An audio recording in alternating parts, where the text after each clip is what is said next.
me to her, her to her brother. I think it's going to get around. Me to you, and you back to me. Me to her, her to her brother. I think it's going to get around.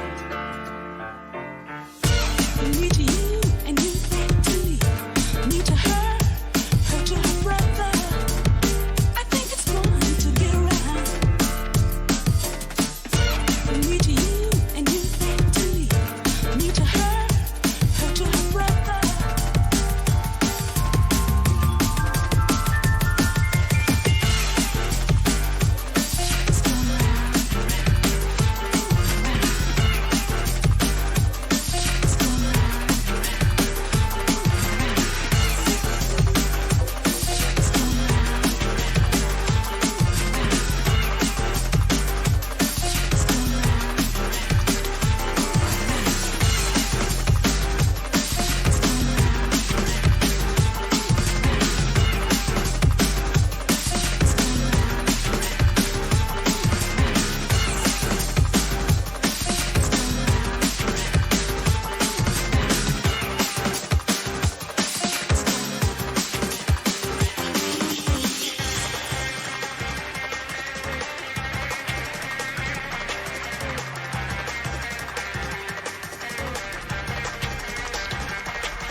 is you have initiation going onto a lodestone mid.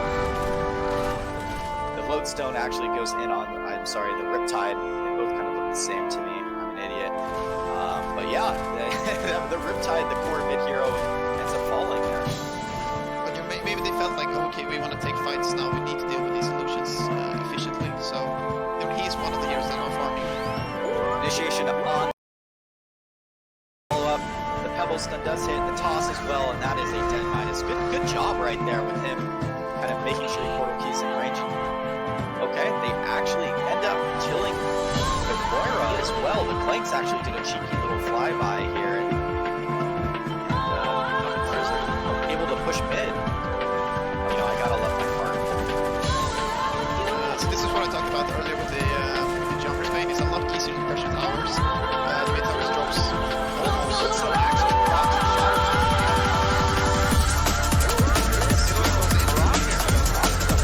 That's interesting. Prop placement is good props on everyone. Still, no one really swapping by. Nothing really happened. The lodestone. Pebbles goes in on the Midas. Midas is gonna fall. Rax is getting right click again by the flanks. Riptide ends up falling as well. Moira, this fight's over. You actually have a buyback. Everyone buys back Midas to Moira.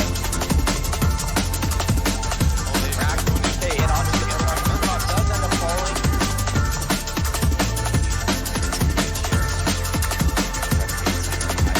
Oh my gosh, Jesus, she's popping off right now. It's taking 26% damage. Staff, because you see, Props in the Loso are kind of in an interesting situation. The Morax's stuff goes in onto the Props. The Props is going to end up falling as Lynx does port here. Shadowstorm isn't. Oh my gosh, Rocket Throw on the 2. This Riptide's going to be in trouble.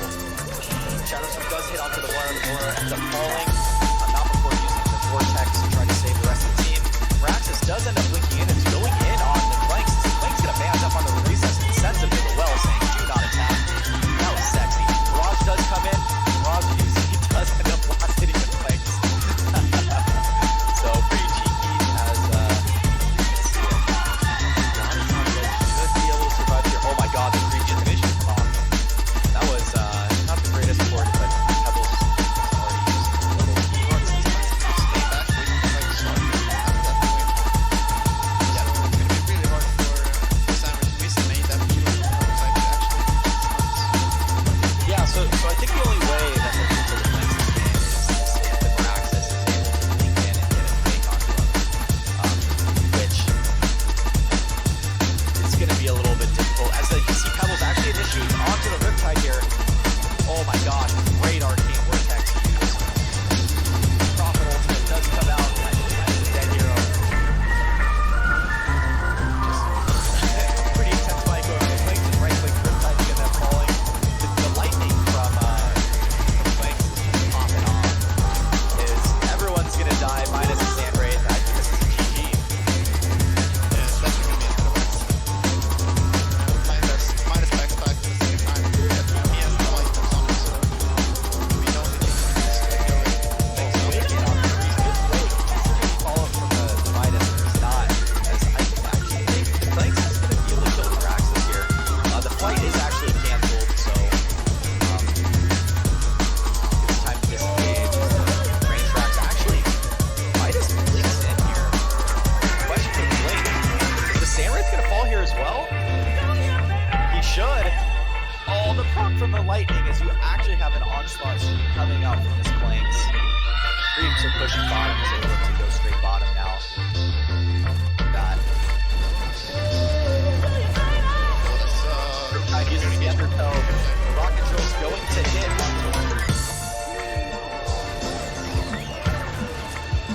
like solutions do so much damage though. That is a second. Aerobrax, Sandra did not have any buyback.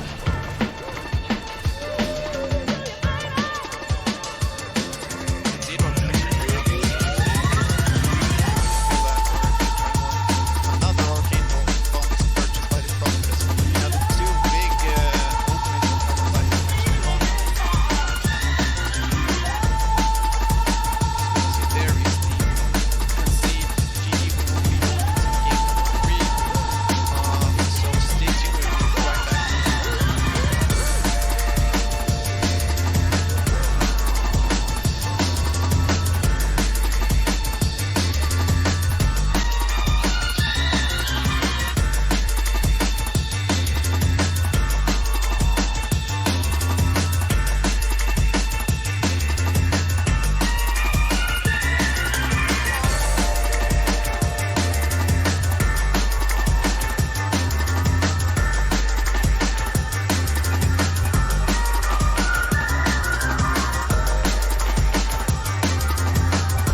pushes him away I'm though. gonna do it like this. So he has to switch targets. I'm gonna do it like this. Actually hitting a lot of heroes with the spells once again. I like how, but you know what? But in the end, he goes I'm gonna down. do it like Roll this. is in a lot of trouble. He's gonna fall. I'm gonna do it like this. Great exchange there from the other side. Make 5 heroes and get a 3. I'm gonna do it like this. Going greedy, going late game might be the right call.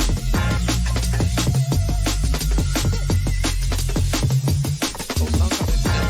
That's a better communication there. Takes down the energy field, comes down and the mouth, but that's a lot to commit. Like he does go down. Here comes the guy though. He actually nice dodge from the back of the stop. That's the fighting area. I guess you can consider whispering out. Whispering out is actually missing. Then you have the kick stun already, and actually it's done, and the energy field. So Mirrordown is probably gonna go down here, but he doesn't connect it. He gets out. Yeah, that's enough damage. But looks like you're gonna I'm gonna do it like this. the stun will connect with the silence being time. Yes, it will. Overdrive going out, pushing him, and that's again actually committing as well.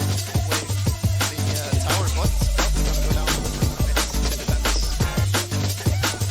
The Phillies actually pick up James Fire, which is really nice. Synchronizes so well with all of his abilities. He has 3 target abilities to be able to position himself. Way back in. Now Niger's actually in a lot of trouble. Malphus with the opportunity. That's a Magnus eruption with a PK reveal. That is the definition of PK reveal right there. That's exactly the kill they wanted. And Myrmidon is now in trouble. As Berserker drops ulti and Sanitarius fully tries to TP out. Yes, but he does not manage to do it. Marcher comes in and helps Berserker kill that guy. 2 moves dangerous in the jungle. That will probably be relatively early though, because they have had their own word there for a while. So big engagement here. Oh, big stun to engineer. Will he manage to get the whip out? Yes, he will. Archer ulti the Hellbringer to get him back to full HP. Tongue time holding him down though. Oh, Magnus, nice. 3-man stun actually in the back line. Archer's gonna down. Hellbringer decides to TP out, but now Magnus in a lot of trouble. And he will go down as well. Huge engagement there from the Hellborn side. But now Hellbringer's in a lot of trouble. Speed on the Polywog, and yeah, that's definitely gonna be a dead Hellbringer. But you know, as they have 4 heroes, they don't deal that much damage with the Nitro.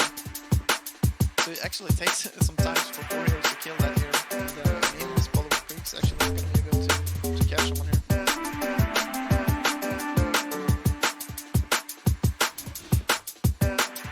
Oh, Berserker's actually out of position here. Will they see him though? They're gonna go for the markers. That was the easier kill.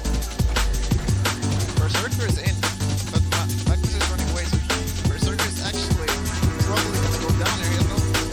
Oh, nice stun there coming up from Magnus. Turning the attention to himself. The stun is down, and he will go down.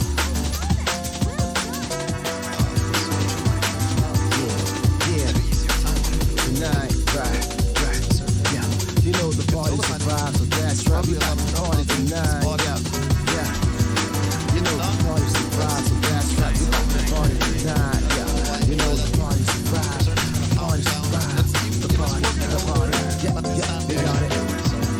I guess it's time to set the record straight, separate the risks, take the heavy from the heavyweights. Step in the zone and flex to the next, to the next, to the spread like yes. The party's around, keeping it live, taking away your limits, control the perception, y'all is fully heavy. So just keep in mind that the music is life, insight to make the feel so right. The party's around.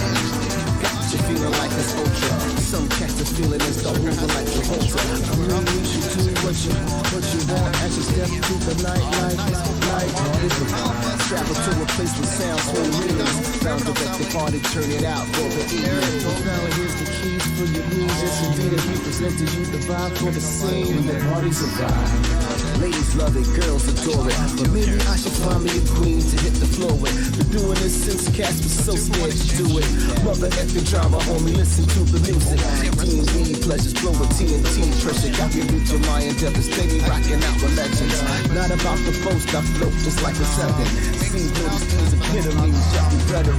Soul for your medicine, food for your brotherhoods. Food that be helping them to move like the elephants. Start to your next D, shift gear to let's be. Oh, we got the motion track, it's becoming your bestie. Catch me at the next, jumping up the fest. Never bubble gum, pressure nothing less. We on the set, ready troublesome, bass and drum, rubble up and dance like. Alright, y'all, the party at last now. Superb is how they want it, how they need it. Anything lesser, they probably wouldn't believe it. So low and behold, get your ducks in the road. The DJ and MC let you know the party's about. Keeping it live, taking away your limits. Control with perception, y'all, it's clearly heaven. So just keep in mind that the music is life insight to make it feel so right. And the party's about. The party's about. Damn right, y'all, the party's about. Yeah. You know the party's about. So alright, we doing the party tonight. That's the party's about. Damn right, the party's about. Alright, yeah. You know the party's about. Damn right, we got the party tonight. The party's about. He's using the shrunken dust, now he's just melting. Holy shit, that damages so much. And gotta he do still this has again, don't you think? Hellflower available. Just decided to. Let's party Circus all night actually in long. front, the Malphas coming out. Video beyond the Badage is manning up. Nitro doesn't give a shit. And the party's about. Gets a few kill at least, but Nitro still alive. Oh, Mirko flies in. Questionable decision at best. Double tap from the Circus is exactly what he did. He managed to ward a lot of the jumping, so really hard for the Circus. Oh, initiating on the engineer there. Counter Malphas. Sorry, coming in from the back, going on to the Nitro, but Nitro has that acceleration to pop it, and the Circus actually gonna melt, and Nitro has full HP after the fight. Magnus Eruption put in. I would like to see a stun instead of the Eruption there, it's gonna be much more efficient. Buyback coming out from the Circus, but he does none of the ulti or the trunk already, so not gonna be able to do anything about that. The party's about. If they decide to, yeah, the Circus getting some kills.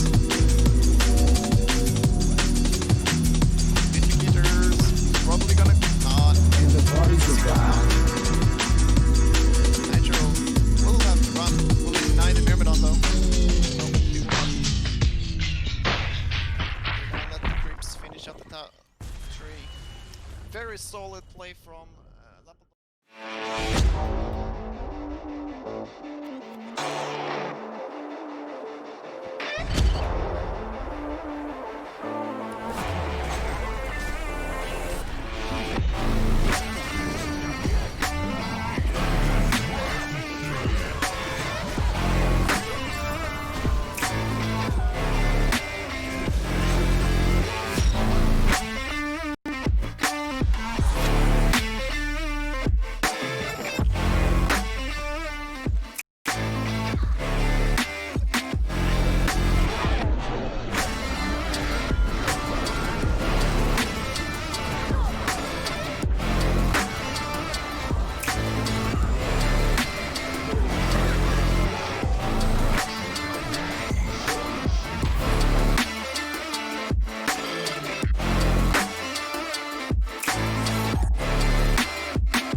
Hello guys, and welcome to another Honest Tournament Old School.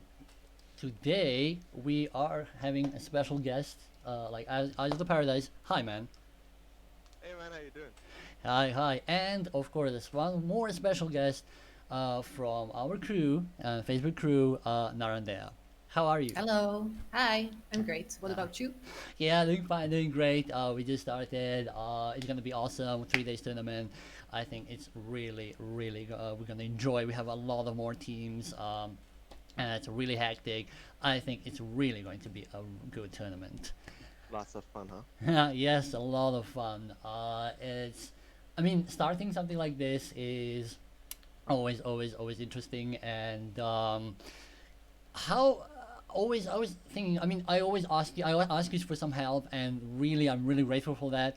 Last time about some settings you showed me and you mentioned some stuff. It's really amazing. Tell me how was your first time when you have to do this? How is the feeling was then, and how is the feeling you have now? Well, of course, it like gets easier with time and it gets simpler. Actually, no, actually, it does not get simpler in a way. It does get harder because like the more we go, the more we add to the stream and to the visuals and everything. So there are more things to take care of. Because every time we notice a mistake, we notice something that should be added, so we add it to the next cycle, and then the next one, and the next one, and more things are added to make the performance, the stream, everything look better, and that will add more.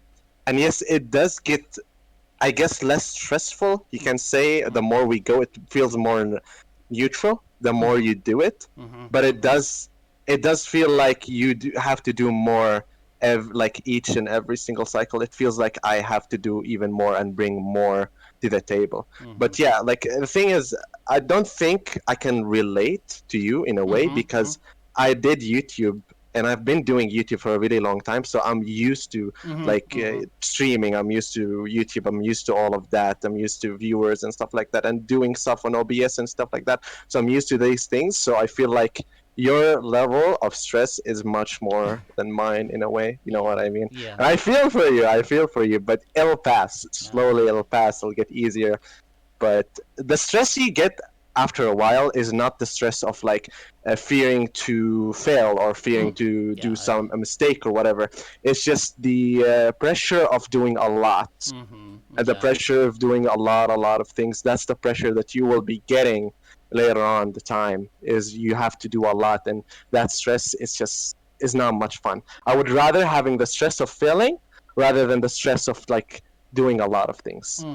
That's my opinion. Mm-hmm. That's from the experience I'm having right now. Okay. Thank you. Yes, definitely. It feels like that. I have a lot of stuff to do. It's always a issue, but over time, I'm sure that everything will be a way better. Anyway, back to Narendra. How are you today? I'm great. No. Thank you for asking. So, you're the head of the Game Masters, right? And but you're also part of the like Frostburn. So when you play and when you, let's say, queue for some games, and how people react? Do people actually react on that? Like, oh, it's a Facebook, it's a Frostburn, it's a GM, it's something like that. So, what's the reaction? What people actually say? Do they say something to you? Sometimes they do. Most of the time, people are surprised. They usually say that they never saw Frostburn or a GM in their games. Um, some people are nice, some people are not that nice. It all depends, but I would have to say that mostly it's good experiences. And of course, when they see Frostburn or GM, they start making, some like, can you give me coins? Can you give me announcer skins, Blinko tickets? Can you unban my main account? That's quite often. Yeah. But people are usually nice. Oh, okay. I would Yes. have to Or say. they're trying to be nice. Or they're trying, or they're like, oh, we have to behave because there's a GM on the team. Yeah. Yeah, that kind of Turn stuff. off the hacks, right? Yeah. They used to tell me that I'm like using hacks, like cheating, etc. But that's just usually Okay. Crap, they I mean it forgot like my from Embark fun. on. Yeah, that one also. So how long you been doing this? Over 3 years now. Okay. Okay, so we actually see many people are returning, or they're starting in, like as a new character, like new accounts. So apparently that would mean probably more game masters, right? So is there any way that we can help? Can we apply? Like, do you need? Actually, I can ask you because you're head game master. Do you need any help? We always need help. And it's actually very easy to apply. You just have to go to the official Heroes of New Earth forum. then go on community contributions, and we have a post there which is named Game Master Community Position. And there is like basic information what game masters do, how much time it will uh, be needed for you to get started, like the basics. And there is also a link to the application form. And after you apply, you can join the official hot Discord, and there you can ask some additional questions if you have. And if you are accepted, usually within 4 weeks, we tend to get the new trials into our team and start teaching them everything they have to know. Okay. Okay. Thank you for that. So, guys, No you heard it. If you think you're qualified for this and you actually also love this game and enjoy it, definitely give it a try. Send your applications, and you'll be evaluated. And yeah, maybe you will join our great GM teams. Hopefully. Okay, so we have a little bit of a late, but joining us, Clanton. Hello. Hi, man. How are you today? I'm all good, man. How are you doing? Yeah, doing great, doing great. A little bit stressful, but Should be. this is something normal happens like this. So, tell me, you've been playing this game for quite time, and we know you're quite a good club player, and you're also a streamer. So, what do you prefer when you play the game, and when you know you're gonna stream? Do you change yourself a little bit? Like, do you try to be more maybe entertaining, or you're just yourself? You try to be just still to be yourself and still play the game. Well, the annoying part for the people around me that I mostly like this. This is kind of weird. I'm kind of clumsy. I'm talking a lot. Yeah, so I don't change at all. I think this is all me.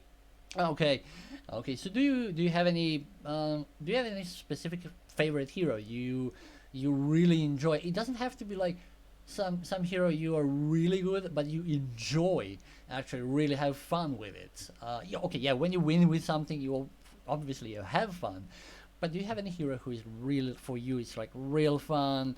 You actually don't care if you're gonna lose or win. That's Monkey King for sure. I remember when the Monkey King was released. I've been hyped all the time. All the time when I see a Monkey King in a game. Wow, man, that's amazing. I love it. Oh, I'm a nice. Monkey King, dude. Okay. Easy choice. Okay, so you basically prefer more carries than other roles, or it doesn't matter to you? I prefer carry role. I'm not good at it, but I love it, man. I'm one of the few players who actually played for 10 years, but I'm not getting better. I'm going Me too. the way. Me too. I'm going downhill, man. Yes, I'm also like 10 years here. It's like, oh, look at this gold rank. Nice. I mean, I actually don't play anymore. Forest, I've been playing Mid Wars for long, so that's also the reason. Anyway, Ice Paradise, tell me, what about you? You have also probably have some favorite hero you like to play.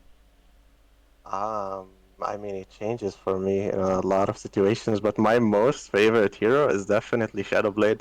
Hands down, is Shadowblade. Okay, okay. I really hate when they change the Shadowblade 60%, man. It was such a beast of a hero, but now he's still a beast, but less of a beast, unfortunately. But yeah. Okay, and Narendra, what about you? I play exclusively only support, so I have a lot of favorite support heroes. That would have to be like Glacius, Empath, Monarch. But I would have to say that like the most fun is probably Tempest, and just because of the ulti. When you land it and when you get all of them, it's so much fun to see them get deleted. Oh, okay, okay, I see. Well, okay, we have quite different choices here. If I have to say, probably I'll be support in most of the games, and that's something I enjoy the most. Okay. Anyway, guys, thank you for being here. Thank you for coming. I also want to appreciate all, not just, I mean, of course, Frostburn making this happen and making this game better. Also, I appreciate all the volunteers who work for us, for you, for everyone. And this is something we do mostly because we love it. And that's pretty much that about. And I like that we have people who are really willing to do that. So that's a really really nice thing. Anyway, guys, thank you. I'll probably gonna cut it short a little bit here. Thank you for coming. I hope you weren't so nervous. Okay, Clantons is hardcore streamer and gamer, and it's not a problem.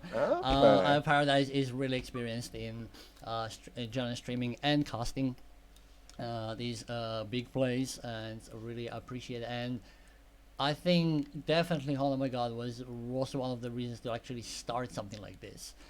And Thanks. no problem. That's why we don't actually have much people, too many like people. It's like very few, two You'll guys. get there. Yeah, but You'll yeah, get it's just that we have two guys who actually do developing, and I'm just trying to do something about the streaming. So yeah, that's the issue here. But we're trying. We're just trying to, and we will get bigger. And we're also working on the website a lot, counter picks, and sharing all this stuff. And we really want to make Hon Heroes of the New World popular and great again. Okay. Anyway, that's it for this time. I will now switch to my casters, and we will start. We will soon start our stream of games. All right. Okay. Enjoy the rest of the day, and I definitely gonna see you or in game or on Discord chat or somewhere or something like that. Thanks for having us. Thanks for having us. Okay. Sorry for being late. No problem at all. It's totally fine. Okay. See you guys. See ya. Good luck, my guy.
Hello, welcome guys. Welcome to the Honest tournament, the Banning Draft. It's gonna be pretty interesting, and I'm here joined by Goodman. What's up, man? Hello, Craigico. So we are live now in the banning draft. So that's basically two bans from each side, and then they choose the heroes. Yeah, the trick is here, the people choose the hero, not the captain. So if you play it, you should know that. And as first ban, we have a Arachna, actually. Yes, it's very disgusting hero to play. At times. And a Fate time, so if no one bans, it will just be Fate. So there's only 20 seconds for each team to ban. So you gotta be pretty careful with that. So it's Torture, the second ban actually, and as we can see there's tons of good heroes here, but in the same time weird tactics will be. And Well, there's Electrician is the next ban. only Swift and Dark Lady looking to the hard carries. So They can always go for Pestilence carry to be honest, and there's Tremble also. Zephyr, yeah, Zephyr banned. Okay, so Electrician and Zephyr is the last bans. So now it's gonna be the Legion picks 1, the Hellborn 2, then 2, then 2, then 2, and 1. So we are looking for the support pick first, I guess. From the Criminal Ace. Swiftblade right away. Okay, so they want to secure the carry pick because there's not many of them. Yeah, so TDL will be on the other side or like something like that. TDL or even Master of Arms, that's open. I would say even Pestilence is pretty solid here as first pick, so he can actually stun the Swiftblade even though it doesn't do damage. But we will see. Yeah, that's true. His stun is physical, so. Kinesis. Kinesis. And now he will get random. So as I mentioned before, you have to pick, not the captain. So this is basically what definitely happened. Yeah, well, the people are used to captain's pick, so they were expecting the captain to pick. Yeah. We had it the same, like we played and we had some randoms because of that. It happens. Well, I don't think it's really bad for them. Rally's okay. Oh, it's actually a solid random. Yeah. And respond with a Geo on the other side. So and the Glacius. Oh, that's so pretty solid picks by the Legion side. We're not seeing so many Glacius picks. I said Swiftblade and Glacius lane in bottom, I think it will be, and Geo can go like. Geo is going top lane. I don't think it's gonna be suicide. I think we're going duel. Like Deadwood pick would be nice. Deadwood middle and Devo can actually roam or Valkyrie, Suicide and Geo roam. There's so much possibilities. Have you played the Geo Deadwood combo? Oh, not really. Not recently. It's very disgusting. Pestilence. Yeah, it sounds really strong combo to be honest, but it depends on what heroes. And we see a Rift and a Pestilence from the Hellborn side, so this is really solid also. So the both teams doing really good job at picking. So what are the lanes going to be? Is this Rally mid? Pestilence Riftwalker bot lane and the Kinesis Dark Lady top? Looks like something like that, but definitely Rally Prestige middle. There's no jungle heroes, so. Yeah, only Balfagor, but who plays Balfagor jungle? Yeah, it's Deadwood. Yeah, really solid picks. So Hellborn always gets the last pick in the banning draft, as we can see. Yeah. Dark Lady is pretty decent against Geo Valkyrie. You know, they cannot use their leaps. I think it's the best pick here. I mean, Tremble is option, but nah, TDL, definitely. Yeah, and he's much stronger against Swiftblade than Master of Arms late game. So as we can see, actually, it's gonna be Deadwood Geo, as you mentioned. I think it looks like it because at the same time Valkyrie can middle, but I'm not sure. Yeah, it's gonna be Valkyrie Geo or Deadwood Geo. I would like to see Deadwood Geos. But then Valkyrie will get ass kicked by Rift middle if it's middle Rift. No, it's not gonna be Rift middle actually. I would line it like Bestie Kinesis bottom, Rally middle, TDL with Rift. Hmm. But as I know, Bilbo, they actually didn't ban. Oh, they don't know each team, I guess. But Bilbo is really beast on Kinesis, and it's kind of dangerous. He can even solo, and they can troll in the top lane. Let's get it on. Well, we're gonna see now what Yeah, we're going lineup to they choose. I think actually Trellin against Trellin seems more realistic here than Well, 2 and that will 2. be fun for sure. There's so Yeah, many more stuns. recent. There's so many slows. Because you have a Valkyrie. It's rather Valkyrie Suicide or middle. Duel in lane without like a guarantee stun, it's pretty difficult to play with a Valkyrie. So let's say you have a Magnus, so it's pretty easy, but as you have a Geo or Deadwood, you may miss. As this, maybe on Rift it's easy, yeah, but there have so many escape and like confuse abilities. Like let's say Pestilence Fly, TDL can juke, Kinesis can steal Swift or Geo, you know. Rally the same. Yeah, that's true. Well, we have the pulse coming from the Hellborn. the Hellborn side. What would you go like? 3-1-1 or would you go 2-1-2? Well, looking to 2-1-2 lanes, I like the Legion draft, so I guess they're gonna win the 2-1-2 lanes. Well, Hellborn should know that. Maybe they will go trailing. I don't know. It's Kinesis, a Rift Walker, and Kinesis. That will be really strong if they choose to do that. At the same time, if they send Deadwood Suicide and Valkyrie mid, Dark Lady cannot go 1-against-1 with Deadwood because his basic attacks are really strong the early game. So Yeah, I agree with you. I think Rift will go support. Kinesis can suicide or they Trelline or they duel. I think Hellborn is better for Trelline basically. So we are looking for the support pick first, I guess. And we have a toilet pause. In turn of action, I think like I would say Hellborn has more potential late game.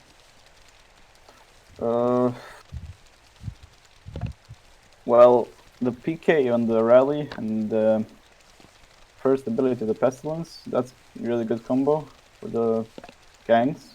At the same time, they have Deadwood with the PK and possible Geo. We'll see. It's really good draft, I can say.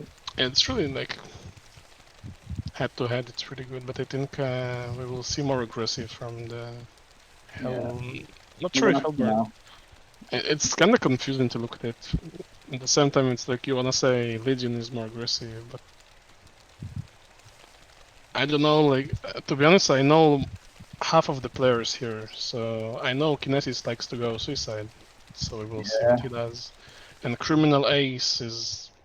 I'm not sure if we playing carry for them or he's playing middle, but we should. We'll see. Well, looking at the Legion side, I think they might go for the first blood.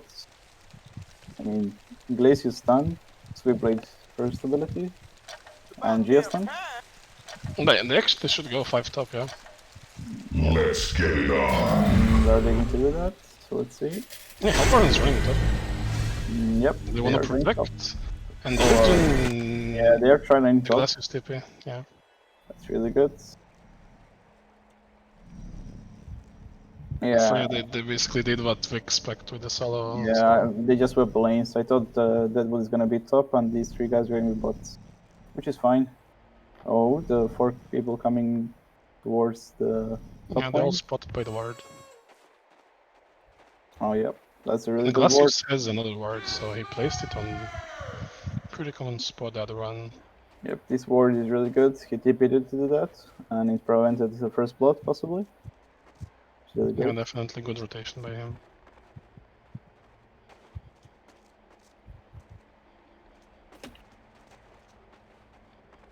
So Valkyrie doesn't have Hatchet, to be honest. I mean, after the recent nerf to the hatchet, which is that only 8 damage for range and 18 for melee, you most of the time doesn't see on range a hatchet, but Valkyrie base damage is pretty low to start with. Yeah, So we will see how he farm. Heroes like Valkyrie, Tyrots, they have the low flints even, but flint range is really long, so hatchets doesn't really work that well. But at the same time, it increases their damage, so it's really good at the beginning of the game. Yeah, I agree with and you. as we can see, it's Kinesis, Pestilence bottom, Rally middle, Rift and TDL top. Valkyrie should be okay by gaining XP, but Pestilence will definitely farm really freedomly. Yeah. So it's Deadwood Rally. again. Yeah. Exactly. Rally What do you against think Deadwood. about that lane? It's really even, to be honest. Yep, the basic attacks from Rally's surge ability and Deadwood's approach. We have actually going on the Rift action. Kinesis tip is stopped, they're gonna contest the trail lane. Geo is going after the Rift. We will see if he goes for the dive. Nah, he will not. And he has a health potion. Yeah. Oh, he missed the stun. He has boots, so he can wait for the next stun. That's really good dodge for Refalker.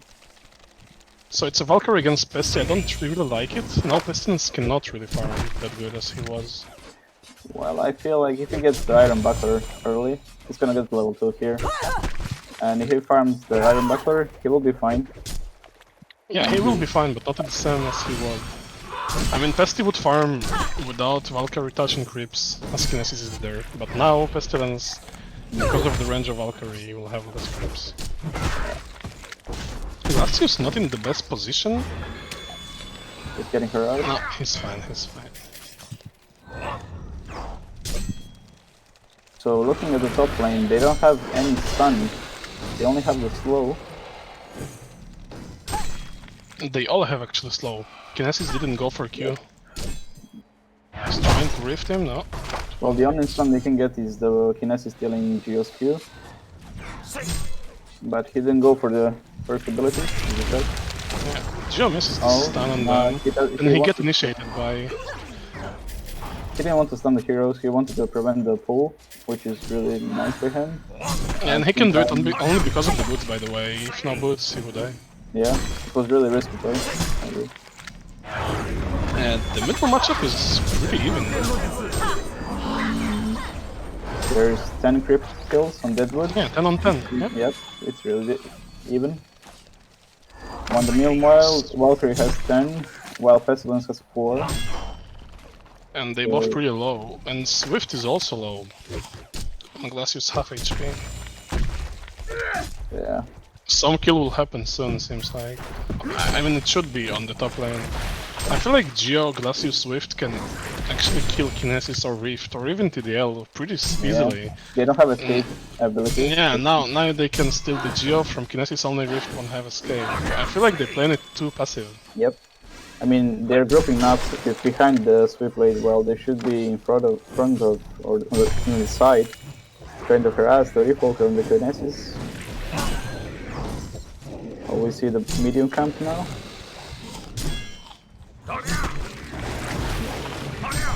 I would like to see some kills top lane from the Legion side.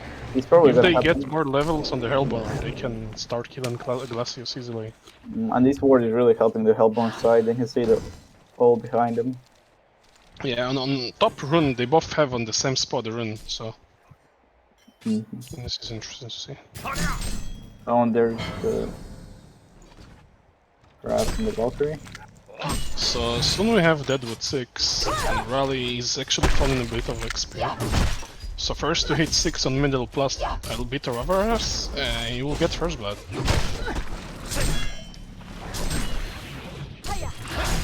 Oh, Kinetis maybe? Well... Yeah, they gone for the Glacius, the slow is going up. He's trying to run away, Percy by being used. They turn on the TDL and they get the first blood. That is out. They're trying to go for the Rift, but no Toxin Claw. They are turning to the next.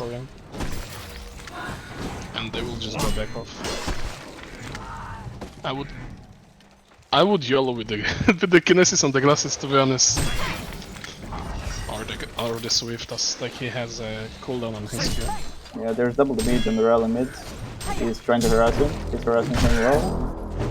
At the same time, using his grab. He's missing it. That's really good dodge from the rally. Riftwalker has to go back to base. So Geo is heading to the middle lane, trying to get behind the rally. Looking for the harassment, but rally has double damage. If he gets 3 hits out of him, he's dead for sure. We can see nice that's dodge. really good dodge from him.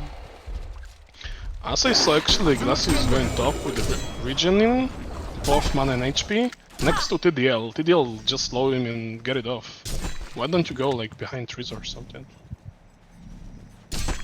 And looking at the creep skills, it's even different. Oh, nice dodge by Geo, the same second he goes on him.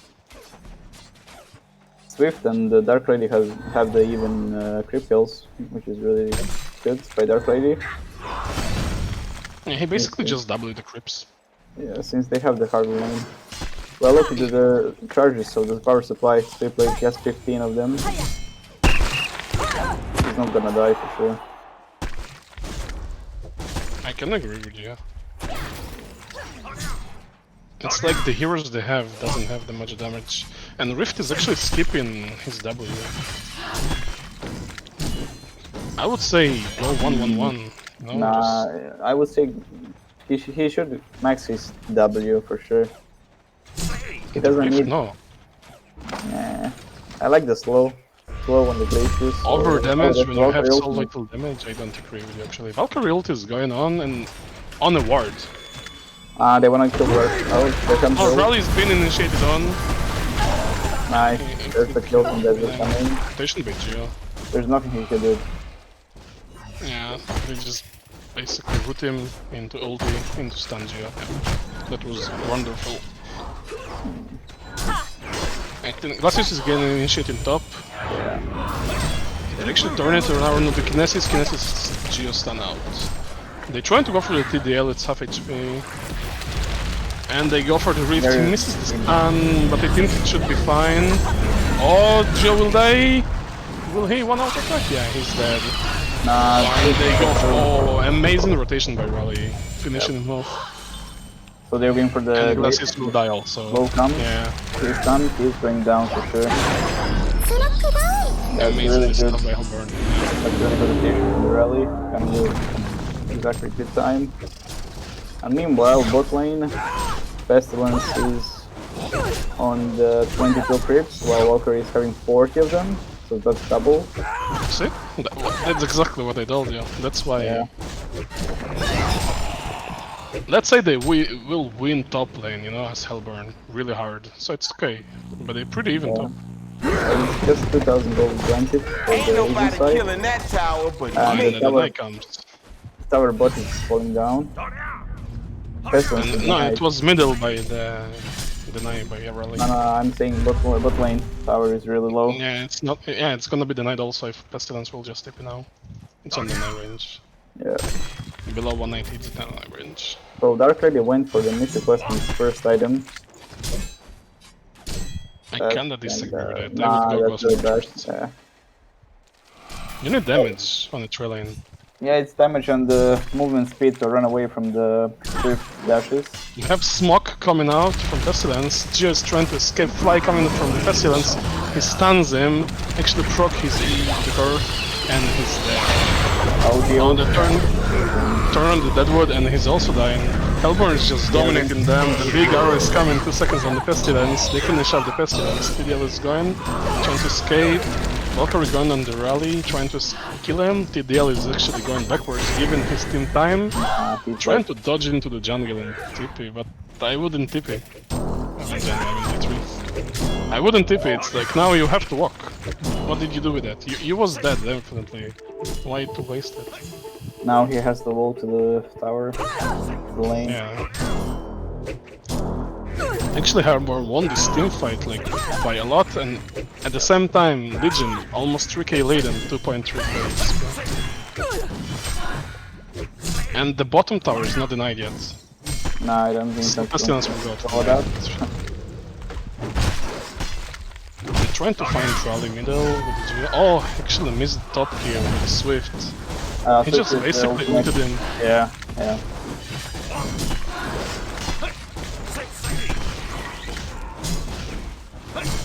I feel like Religion, I mean Hellborn playing too passive. Well, Rally did rotate top 2 times already. Yeah, with that I agree, but I mean the trail line is playing passive. Ah, that's true. Rally should be top the now. He doesn't need to be mid anymore. I mean, he should focus on Dark Lady giving he the farm. It looks like Rally's going for Lex. Next item or some drink. Something with drink. Deadwood has the legs. That's really good for him. That's good. With the And he's getting to the top lane. There's a ward coming out. Oh, he needs to place it on top of him. Yeah. And then the bottom happens in the end. And Deadwood is behind tower, yeah. He dodged the ward. They don't know that he's there. Yeah, but they will initiate on Swift. Suns come out. Sun, oh, beautiful. Oh, and then they turn. There's the dashes from the 2 player coming. He's making his team the one, going for the Rift Walker. And he's hitting him. He's going to die. Deadwood is looking for the Dark Lady. He missed him. The stun coming out. He hits the token. And Deadwood ults come. Rift. Oh, he missed this. There's the ult coming. And the one is dead. 2 left behind and running away. The tower is going down for sure. That trade is 2 for 1. That's not good for them. That was actually a beautiful turn. Yeah. They got silence, the Swift Blade. I was actually surprised that he could Q. Yeah, well, Deadwood was looking to ult someone and he was trying 3 times. He couldn't do it because they're too fast. He dodged actually, the reason Swift could Q, like spin, because of TDL has level 1 on Dark Blades. Yep. Silence. This is the only reason. He went for 3W and then 2 on the E. Well, on this hard lane, he should max with his E, actually. He's trying to bait something.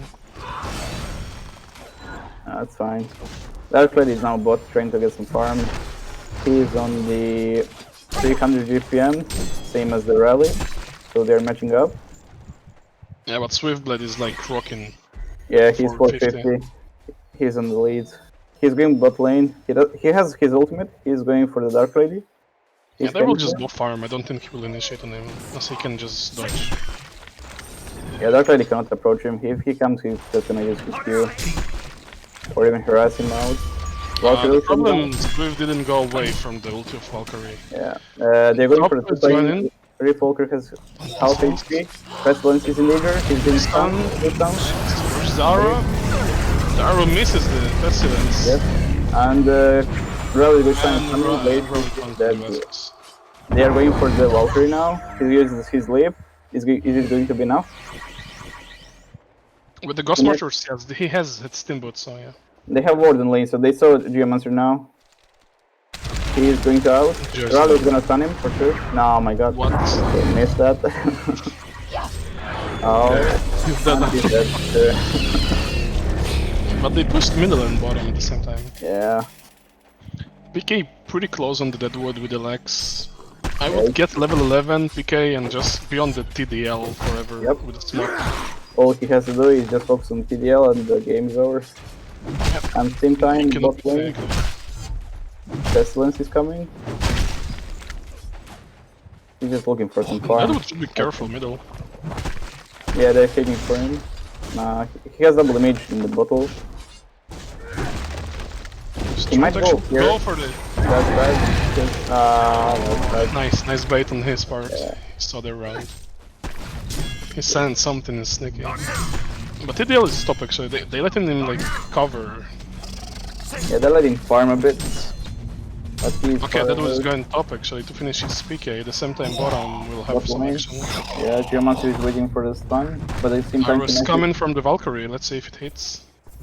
Oh, no, almost. Rally actually saw Valkyrie and he didn't initiate. As Valkyrie has 800 HP, he should have died.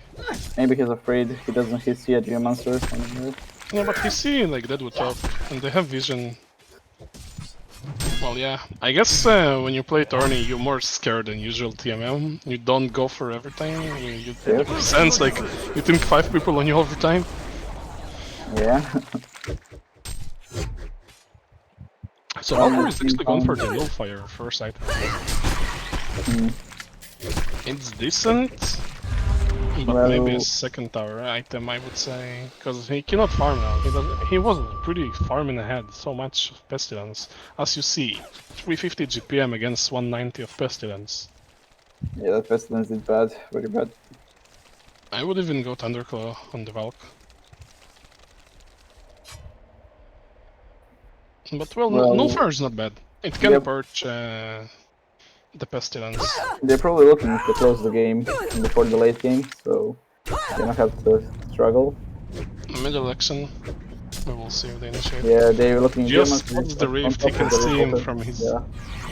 And there's Deadwood Lexing, nothing. There's there's also the Rebel. Nice. Big ult from Glacius in the back line. Darkfade is stunned. Glacius ult, full time cast, nice, well played. And that's the really fight. Good. Yeah, that's Rally the fight. died. Swift stop. Yeah, that's they won the fight as 4 against 5 and they killed both of them against 0 left. Yeah, Rally died, and he's 270 GPM. He's actually skipping Lex and going for a picky right away. He's pretty close to him. Yeah, he was close, but now he died, unfortunately. So initiation the rift. Root is coming. The arrow is coming and the Geo stun finishes it off. And they cannot counter here. As Rift is level 5. And Kinesis is also level 5. Well, that's because of the tri-lane. Yeah, but at the same time you have Glacius and Geo 6 and 7. And Rift ulti is so important in this game.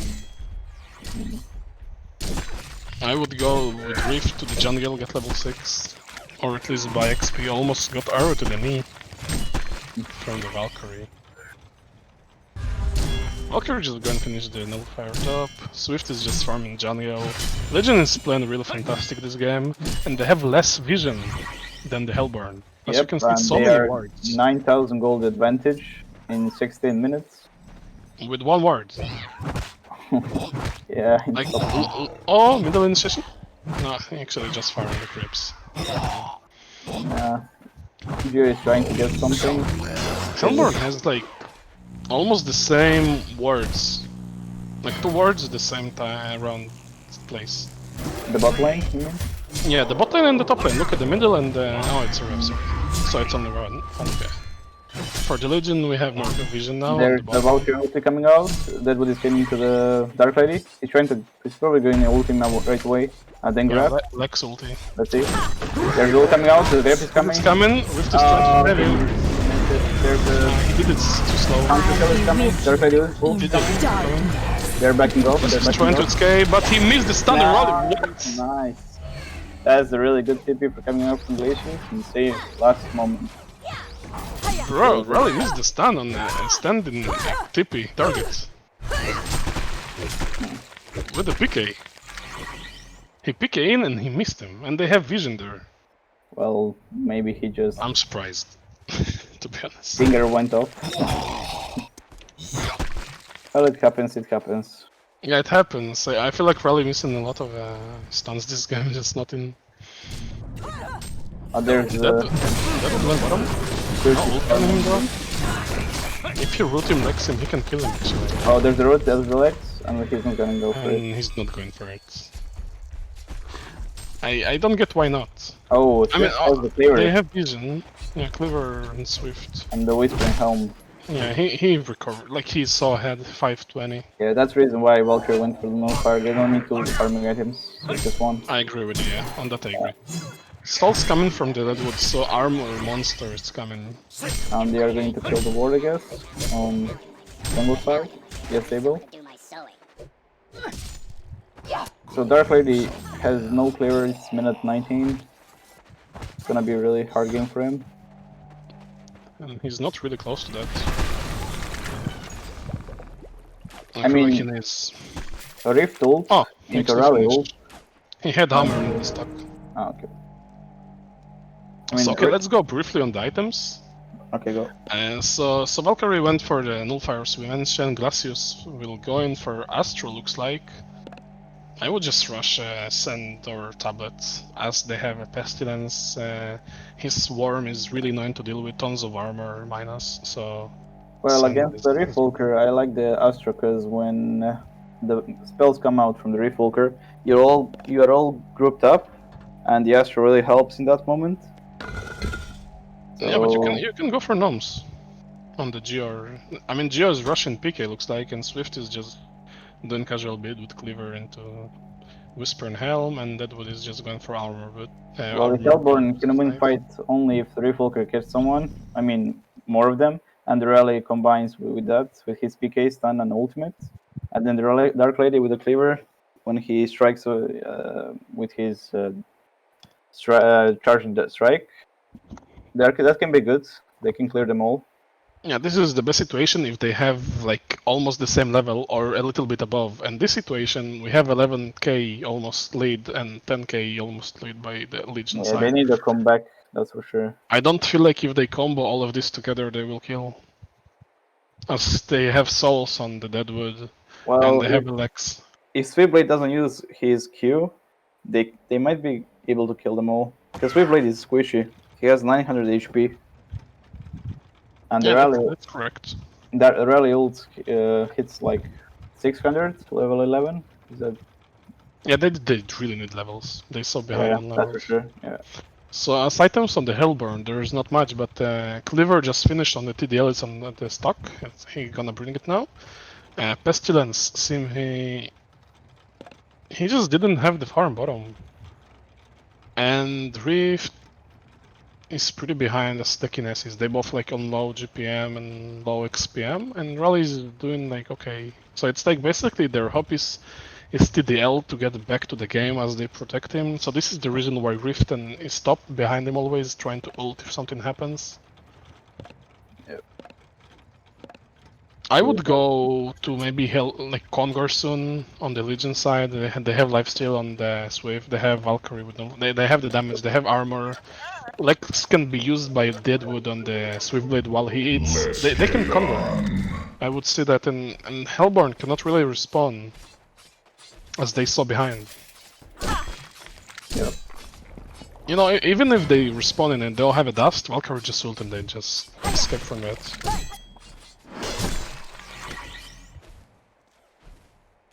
So, at the same time, it seems like Gio's trying to find kills and not farm his PK. I would just farm Deadwood is going top lane. He's trying to kill the Dark Lady. He doesn't see the Refolker.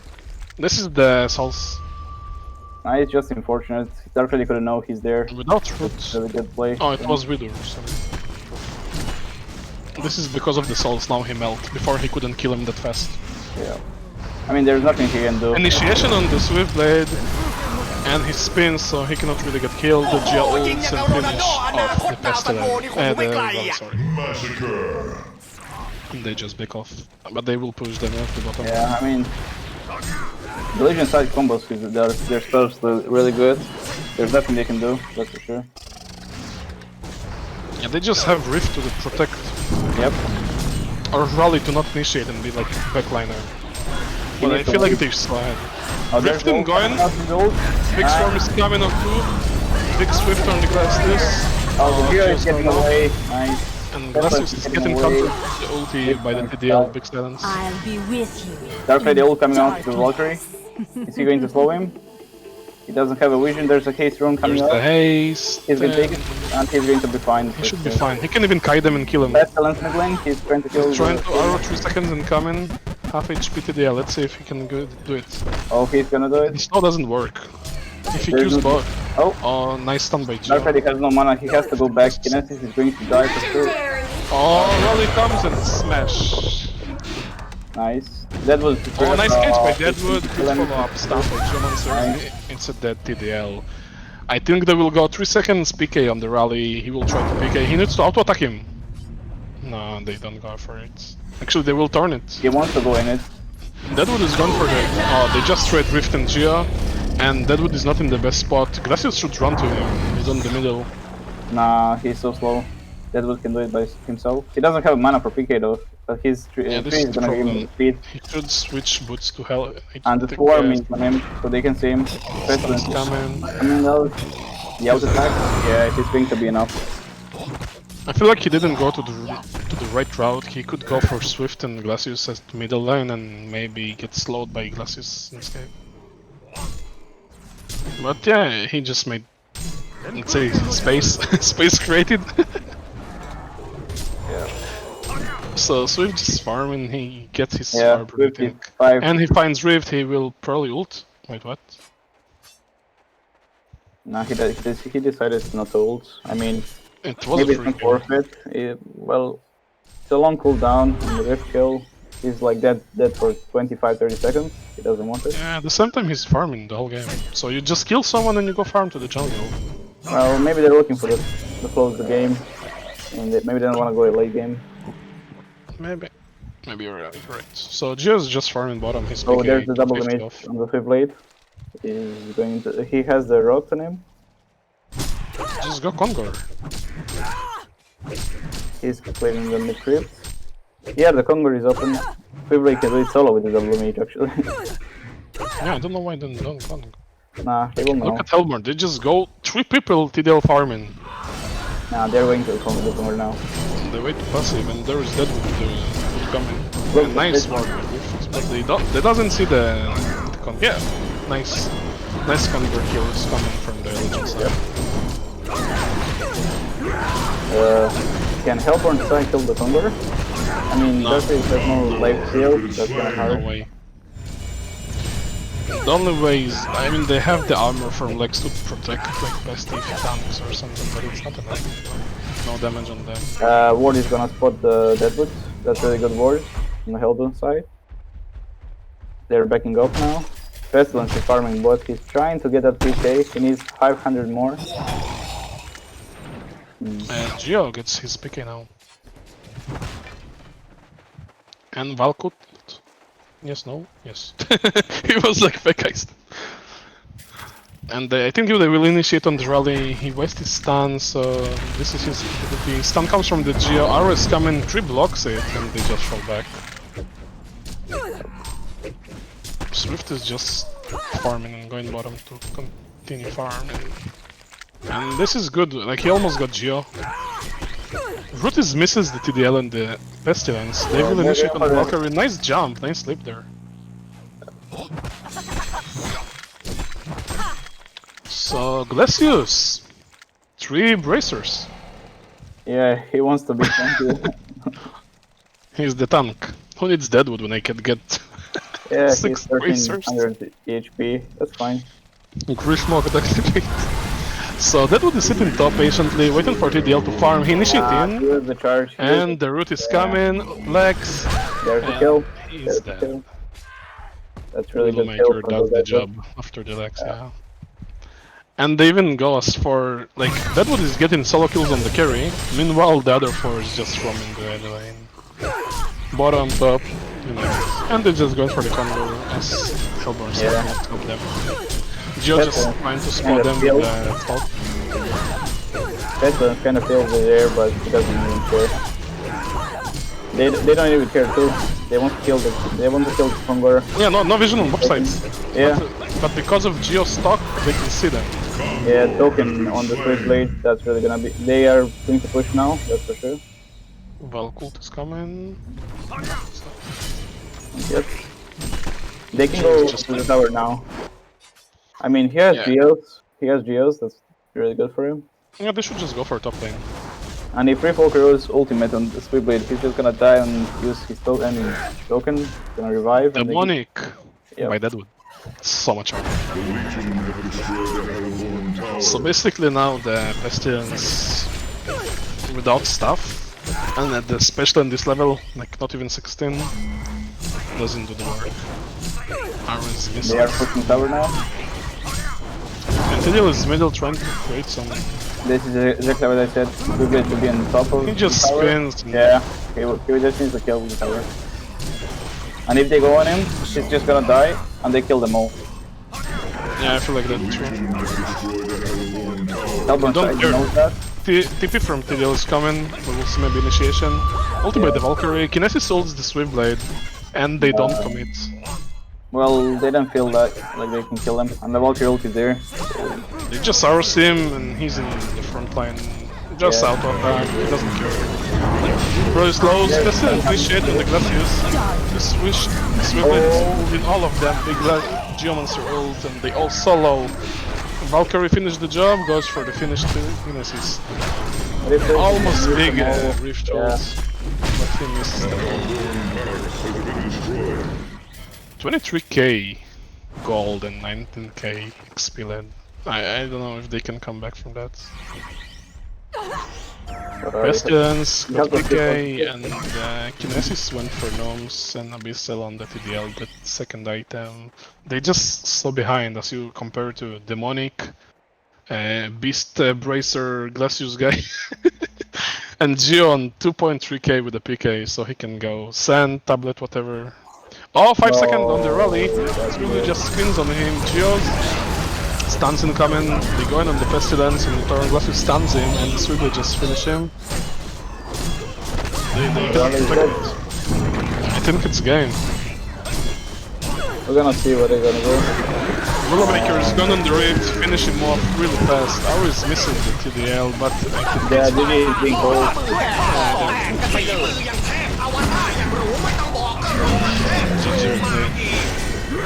Well done, Legion side.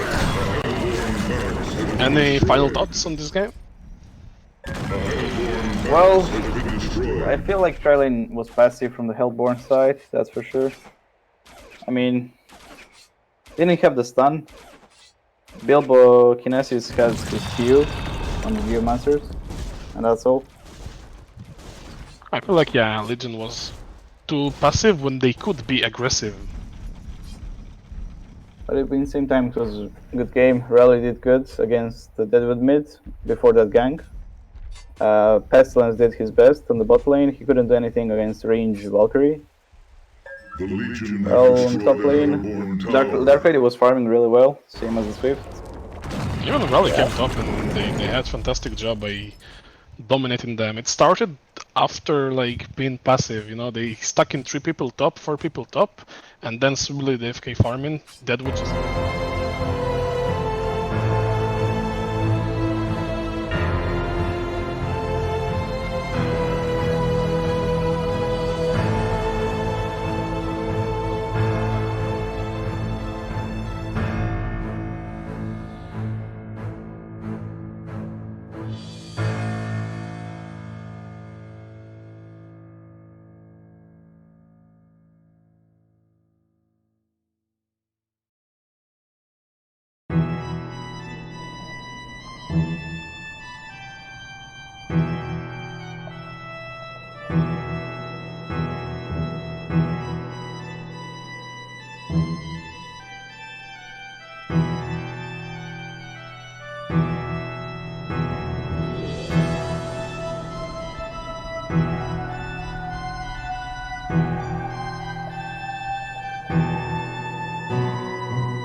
Okay, hello guys. Welcome to the second game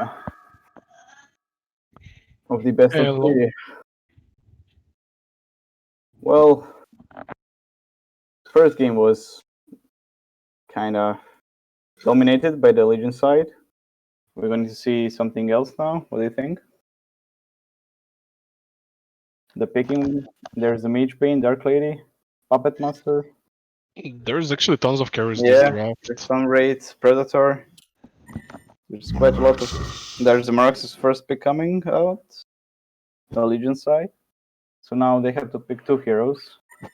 Fade. There's a Fade coming out. The bans are Bubbles, Magmus, Calamity, and Electrician. Really good picks to ban. Good choice. Yep. Prophet is gonna be maybe? We will see. Yeah, there's the Prophet, Vindicator, looking to support picks.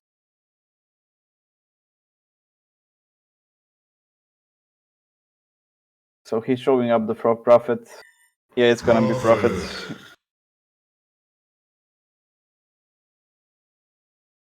Now the Legion side has to pick.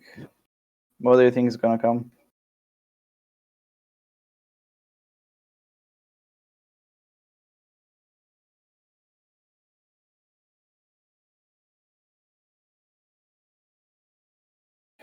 Hellbringer. We will see. Puppet is also on the Yeah. left click. I don't think This is actually great picks. Hellburn Meraxus is great here. Mm. I would say Monarch is also open. Oh, I like this. I like this. Oh, Vindicator. Yep. I would go for Monarch on the other side. Monarch is open. I don't see any other support is like that good as Monarch. Yep. Mageban. There's no support except Blacksmith, but no one is gonna play Blacksmith, so it's probably gonna be Monarch. Yeah, so as Longman he can go for it. I think Prophet will actually go for supporting as this is the case. So they like the carry now. Fate is gonna be mid, right? That's the mid pick. No, that's not the mid pick. Lords of Forest. Yeah, it's gonna be Lords of Forest for sure. So Fade will be actually Longman, it looks like, Yeah. in Sulfur. So they need one more long lane pick, if I'm not wrong. Yep, that's. Oh my god. Are we going to see the water?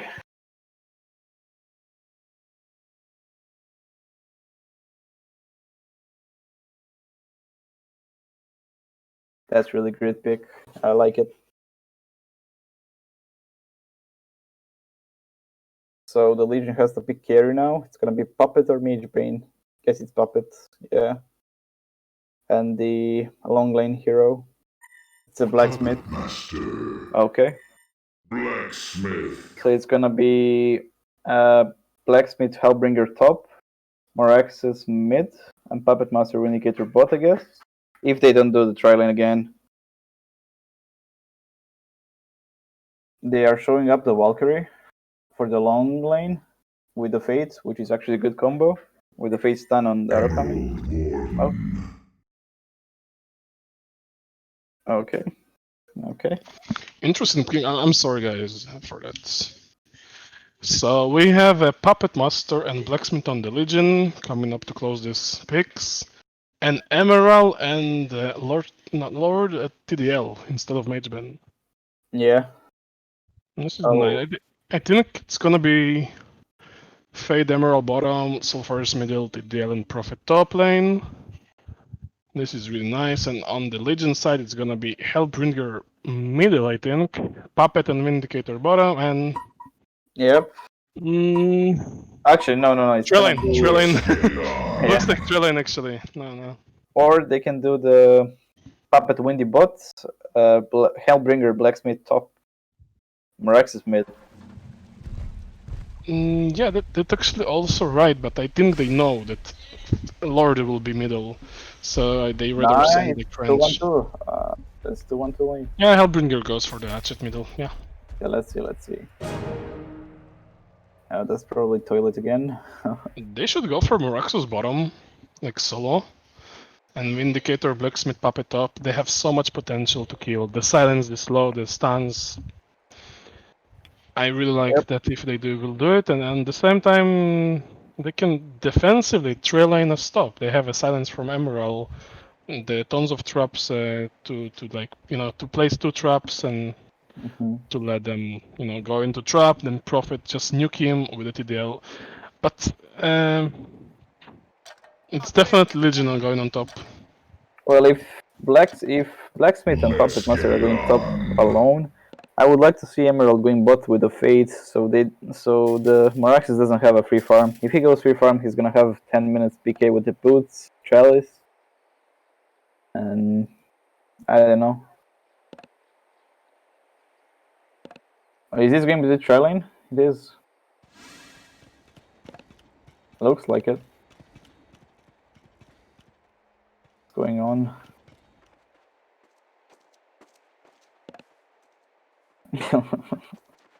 Okay. Fade places the ward. No one saw that. Yeah, it's gonna be 1 against 1 bot lane. I think Marax. Wait, what? Why did Fade buy the orb? It's probably gonna be dual Emerald. Yeah, he's coming to the bot lane. Yep. They are swapping the lanes, I don't know what's going on. Yeah, they're just basically rumbling in the map. Yeah, they're gonna wait mid to see who's going where. TDL middle. Against Hellbringer? Okay, and Sulfurus is actually bottom. So I like the Legion side, as I said, with Morax's solo is amazingly. And it's a Lord Sulfurus, so bottom is kinda even, Lord will win it to be Yeah, I fair. like this now. No, I And like TDL won't farm against a Hellbringer, no way. I mean, he can W the creeps, yeah, but not more than this. And Action may be coming. No, they don't go for the Vindicator. So there's 2 aggressive wards coming on the Hellburn side, and they don't see the rune. So they definitely want to be more aggressive, trying to look for kills. Yep. It's like they Abaton the middle for getting kills on top. Stun coming on Puppet, into the trap, into the Prophet nuke, but it's not enough. Yeah. They just counter that with a stun of Blacksmith. What do you think about tri lane? Who's gonna be stronger? I feel like Puppet won't be farming. And they can actually go. Oh, beautiful stun by Fade! There's Trap a shot coming on out. the Blacksmith, but they should go on the Vindicator every time. They Puppet. actually turn on the Prophet, the Puppet is coming. One more auto attack. And And Vindicator out, couldn't yes. reach it, and he's actually dead. And beautiful stun by Fade. There's He's a trap coming diving out. in. So the Emerald brings a kill, 1 more. Nice. The Emerald traps are really good. They killed them Yeah. both. Yeah. So they Abaton middle to dominate top. Hellbringer is kinda... He has 6 kills on the creeps, while Darkrai has 10. Wow, what? I didn't expect it. Hellbringer should dominate TDL. Yeah, well, he needs to spam his W. Yep. He's farming with the Taunted Soul. Pain Soul. Yeah. Same time, Emerald top. He gets a double kill, which is really good. He has the boots now. So he has more speed against the Blacksmith W. Yeah, this is nice. Yep. And the bot lane, Moraxis has 10 creep kills, while Sulfurus has 12. Pretty even. Yeah, so first a bit on top as expected. Yeah, Sulfurus beats enemy like hero. The Yeah. game. And he's just Saracen in W. Yeah. All he has to do is stun and use his W when he comes close, that's all. Haste on Fade, go in the middle, trying to find maybe the Hellburn bottom. Well, he saw him, that's for sure. He's taking the bot rune also. Yeah, I don't know, Hellbringer just runs. He's gonna harass him a bit. Hellbringer can use 1 spell, I guess, if he wants to. Oh wow, he actually gone for the auto-attacks also. And he missed the Oh, fear. he missed his kill. If he stun him again, he will kill him. Well, there's the No, cooldown bottom of 2 game. seconds. He's going. That's He's gonna use it, I guess. Back off. Yeah. Oh, there's a town coming up. Yeah, I'm the boss. You cannot go middle again. Puppet has 13 creep kills. Emerald has 15. He's doing decent.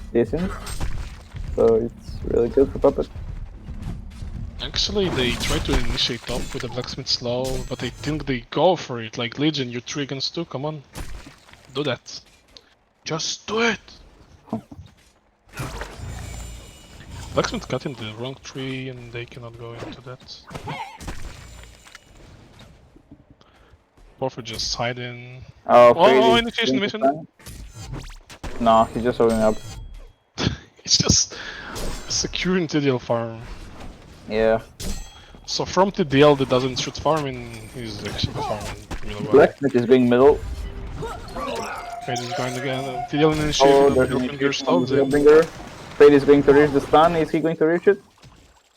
He uses the bottle. Meanwhile, top lane, Vindicator is going down, and Hellbringer is being attacked. Out attacks. Is it going to be enough? Yes, it will. Down middle. Well, top. Prophet is low. They are out attacking him. Puppet is really low also. They're turning up. There's a trap coming out, but the Puppet show is really good. Blacksmith is going to die at the same time. Emerald is being hit. There's a face stun coming out on Vindicator. Vindicator is down. Puppet Master is staying alive. That's really good. On the Hellborn side. One-sided game. Initiation bottom, Lord Sulfurus ults him. He has illusion, use it. Yeah, he has the ultimate. Yeah, he's going for it. Nice. Nah, Marx is gonna be fine.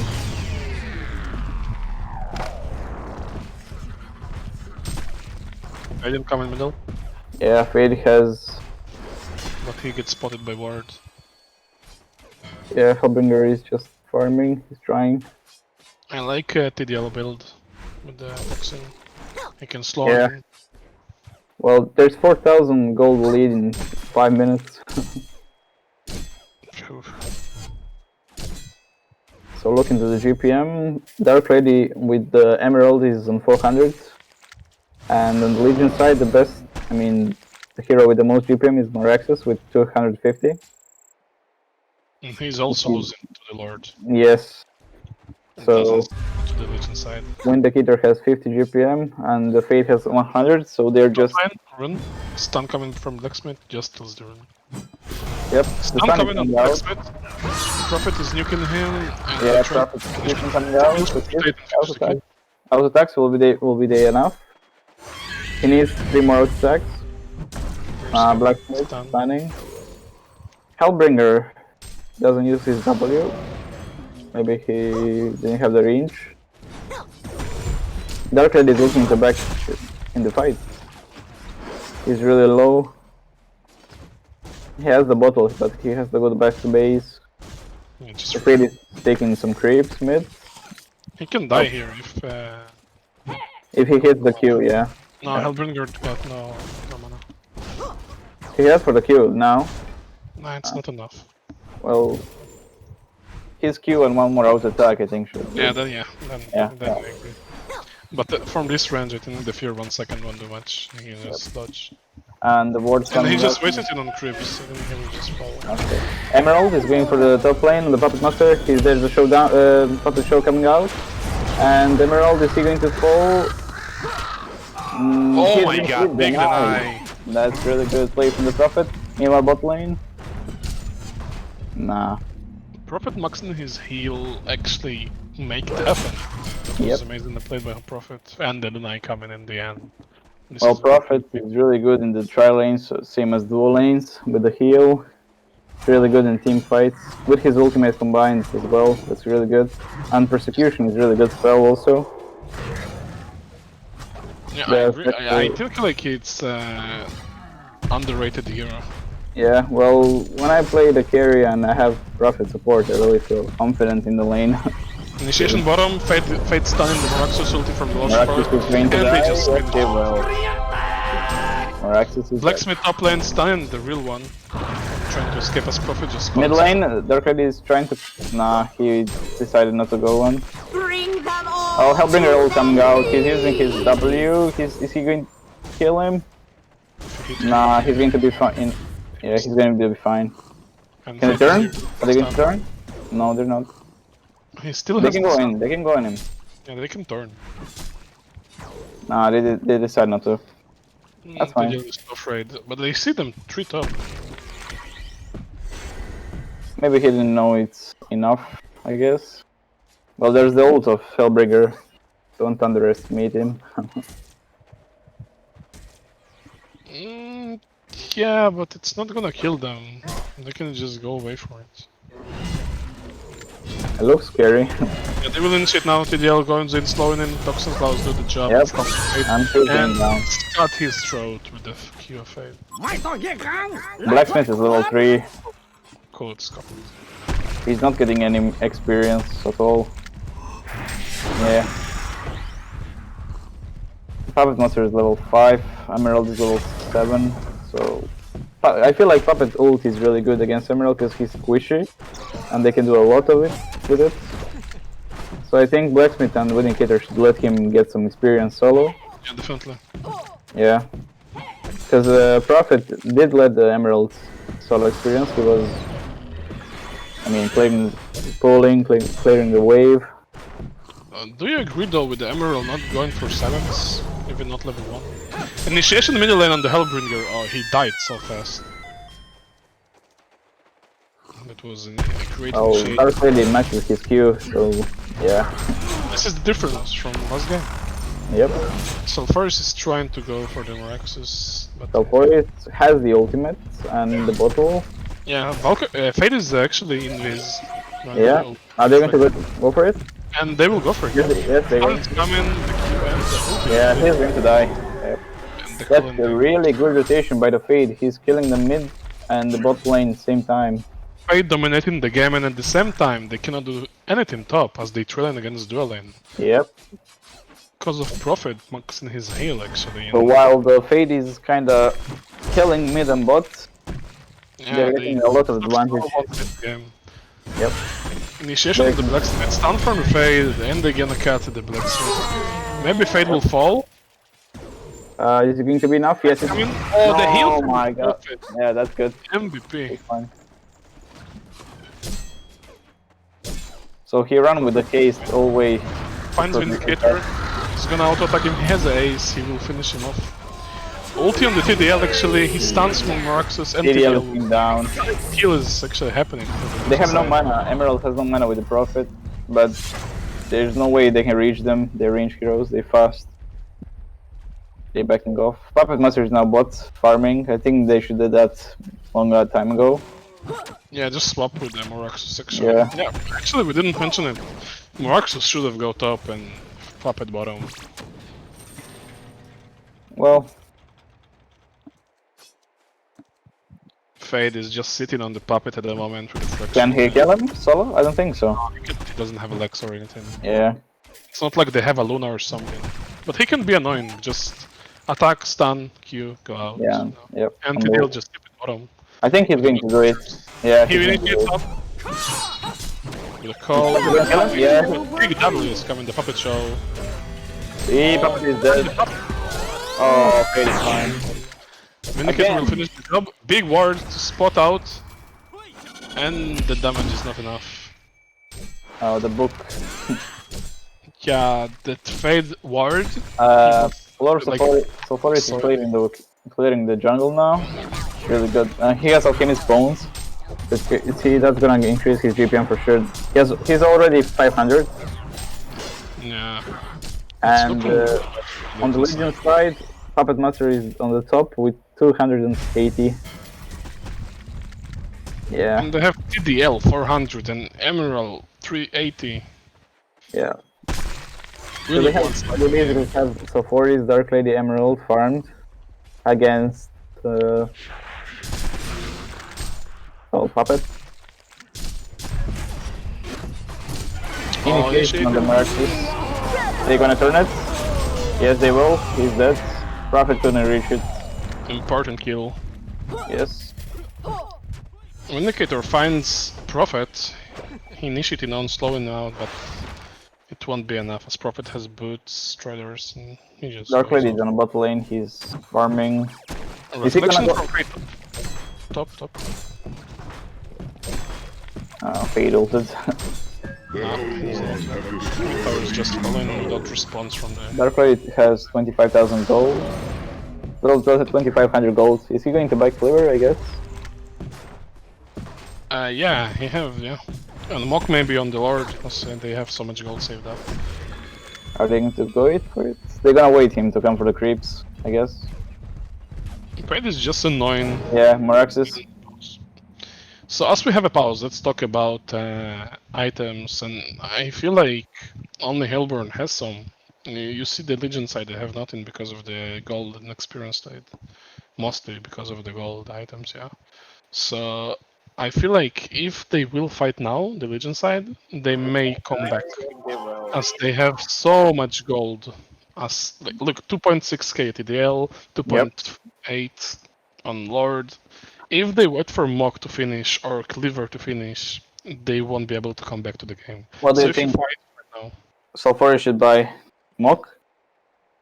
yeah, he should. Like he went for Alchemist Bones to increase farm lore. Like it's not the best. Ideally, you would go for Idol and just protect from Blacksmith, Hellbringer, even from Puppet. It's magic, you know. So I would go Idol overall, but at the same time, he's 560 GPM. Yeah, Like, that's insane. he will just go Mock into Idol. Who cares, you know? You won't kill him. He's level 12 now. He's He so can do ahead. anything. Yeah, definitely.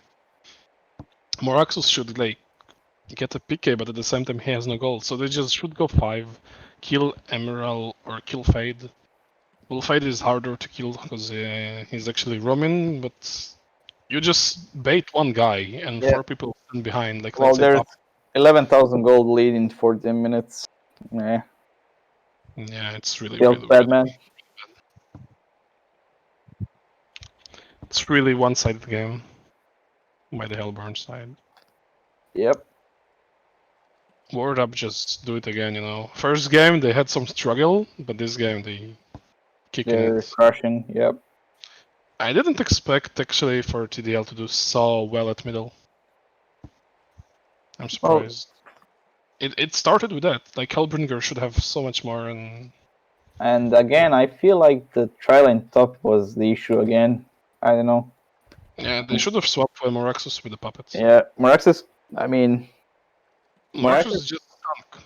Can't win solo against Sulfuris. That's no way. There's no way. Emerald has no silence still. Wow, you're actually right. Level 9, no silence. Like get it level 41, you know, and just silence. Maybe he feels like Puppet show me. Blacksmith is gonna use everything. I can't use silence. I have no time for that. Who knows? Yeah, but let's say you initiate on, so you want the silence to actually.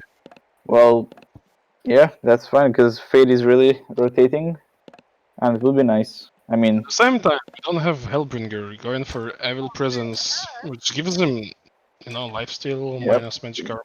Do you think they're gonna go top now? I mean, there are 4 heading there. Yeah, they actually they all went bottom as Moraxus. They get initiated by TDL and Prophet. Big ulti by Hellbringer, Puppet Shaw on the Lord, and Prophet. That's ready, he's charging. He's silent to 2 heroes. He's going for the Blacksmith. Blacksmith is going to fall. Yes, he will. And in the meantime, Oh, so low. Sulfuris here, one enough. Oh, Dark Raid is finishing the ball. Dark Raid killed them all. And TDL is 3,500 gold. And there's the idol coming, icon coming out on the Sulfuris. Okay, that I didn't expect. Well, he's going to be tanky, that's for sure. I don't know if I agree with that. I mean, you can get anything else. Who's gonna kill him? There's no one that can kill him. Yeah, but idol. If you go icon, my icon, if you can go idol. Yeah, there's Top lane, reflection Blacksmith is going and he's stand going calm. down. Oh, Emerald got his silence. I mean, level 10, yeah. Easy game. And 15,000 gold leads. 15 minutes. It's 18-3 for the Hellborn side and 15 minutes. 13,000. 1k each minute. Yep. They're trying to do something top. Legion 4 people. Blacksmith Yeah. is tipping off. Legion has the vision, so they can see them. Let's see. Oh, Initiation on Prophet. Puppet choice coming. Misses coming from the Puppet, but it will be enough. yeah. Blacksmith is turning running on. in. Emerald. Emerald, yes. And Emerald is too fast because of the Gorge Master. And save from Fade. Really, this Fade is playing fantastic. Fade this is game. MVP, that's for sure. And Lord just pushing with his icon bottom. And going back to jungle, going back to lane. Jungle, lane. And Look. Shamans. Look his GPM, he's 650. Skyrocket GPM, let's go. He just stalks in the jungle, you know, he's just in his own game. Yeah. A minute ago he bought the icon, now he's gonna buy the idol. This is insane farm. Yeah, He actually has low mana, Hellbringer finds him. And he missed the fear and he just afraid and I'll go back. Fade with Reflection finds Hellbringer, let's see if he will initiate, I wouldn't do that. Oh, he will actually initiate, he's coming out. Oh, is he Some going to? auto-attack is running in and Yeah, he's dead. And there's the nice sound coming out from the Fade. You saw that? Yeah, but it didn't work as similar. Stun the Puppet Master, silence on 3 heroes by the Vindicator, Prophet ult is melt the Puppet Master. Will they dive it? No. Lord Sulfur is afraid with Icon and Shaman, so... Well, they have the vision behind the towers, and so they saw Blacksmith. Slow from the Blacksmith stun. Yeah, Fade is waiting for the stun on someone. He actually went for Cleaver and he almost got like another item. 1.6k. Yep. Well, he's 500 GPM. The Hellborn have destroyed a Legion. 20k. They can go high ground. They can just go high ground. They don't care. He's really tanky. He can just go. Yeah. He's going for him. Bring them all to He's tanking ult. He's tanking it all. He's running away to the bot lane. He's running them all. Morak's still coming out. He's missing everything. So Puppet Show is coming on the Emerald. Is he in trouble? They're trying to kill him. Puppet Show coming out on the Emerald. He's not going to die. And at the same time, Forest is tanking them all. Forest is really low. Forest is going down. He died. And Hellbringer died from the Forest ultimate. And they can make some Puppet Master, and Puppet Master is going to die. Emerald. How Emerald did died. die? How he? From I think Axis. Or Well, at Axis. the same time. Oh no! Actually, Blacksmith double, I think, like the Flaming Hammer. Well, Hellbringer One of died the from the Forest ultimate at the same time. Yeah. That was a really good fight. Well done by Legion's side, being 20k off and still. Just being able to kill the Sephoris in this lead, I mean. I found how Emerald died by the Hellbringer W. Yeah.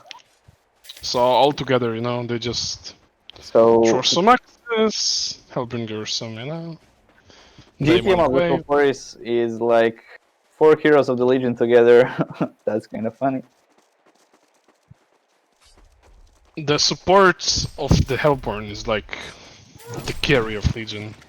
Yep. So first went middle against 4 Miraculous misses his axe. Oh, we can't forget in the beginning when Prophet used his W so many times. Really good.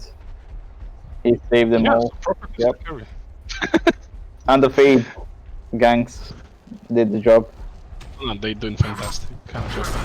Fade and Prophet really showing out how to support.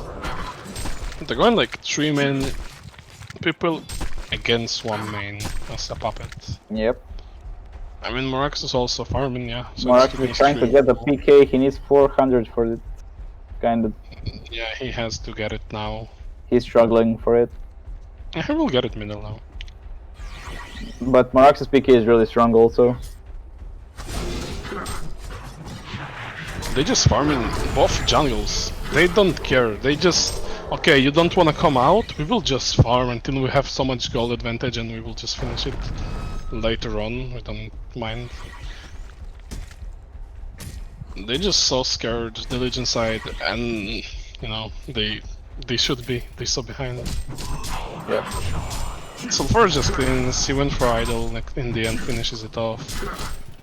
Sanjin Yasha, I mean, Frostfield on TDL is finished. Are they going to push again? Looks like it. They might be being Kongor now. They can go. They should They just can go Yep. Kong, yeah, then theirs, and just finish the game. But I feel like Abusable would be nice for them for the life steal. For Emerald. Yep. No, he's tanking at the same time. He gives bird to Fade actually, so Fade can actually go stun with the bird and they're just picking. He steal it. He didn't steal. TDL finish it off. The Condor works fall. So much damage coming from the side. Will Fade fall? Will he get the knight? No, he fall from and 1 for 4 and a hat-trick from TDL. Well, again, Fade placement is really. He places himself in really good spots, so he can stand multiple targets. It's really good. Yeah. And Prophet ulti was there, like dominating them into the trap of Emerald. Agree. It's playing fantastic. TDL didn't even ult, to be honest. Yeah. Well, they were together. They just melted. Yeah, they just missed melting. Slot coming, multicast from the blacksmith. They just harassing him. Yeah, I mean, well, Prophet just They spawned. Are they going to try something? Oh, there's a sun coming out. Oh, Rox is going on the Emerald with the stun. Fear is actually hitting, Idol is coming up and he should be fine.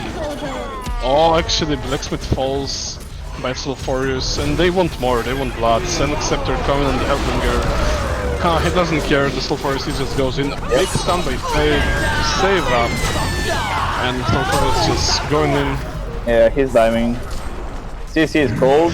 Yeah, it's GG. What kill in the end for Sulfurious? GG's, well played. Well guys, next game is coming in the half an hour. Yeah, we can actually check out others who play at the moment. So Word Up is taking 2-0 Orcs of Newerth. Well done, really well. Okay, who?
guys, so we had really, really interesting games today. Nice setups, nice stuff. So, guys, what do you think? Okay, let's sum it up. What happened here? Well, I Yeah, feel go. like the trailing on the first game, the Legion side, kinda won. And at the same time, the second game, the Legion side again lost. So the trailing was the problem, for sure. They were too passive and didn't get much levels, so they were sticked up and didn't share much gold also. While the Fade rotated really good at the beginning of the game, the middle game, and he kind of won the mid lane, same as the bot with the Meraxes. Hmm. So All right. So for me, I think Orcs of Newerth played first game phenomenal, and Word Up actually did a good fight for them. Like the trail line was pretty even, a bit too passive on both sides, and then Legion was looking to get more kills and to involve any plays, and then they actually go for the rotation from the Geomancer middle, and with the Deadwood they actually melt Rally, and they just started this snowball going, and they just made from trailing that doesn't work a game work, you know.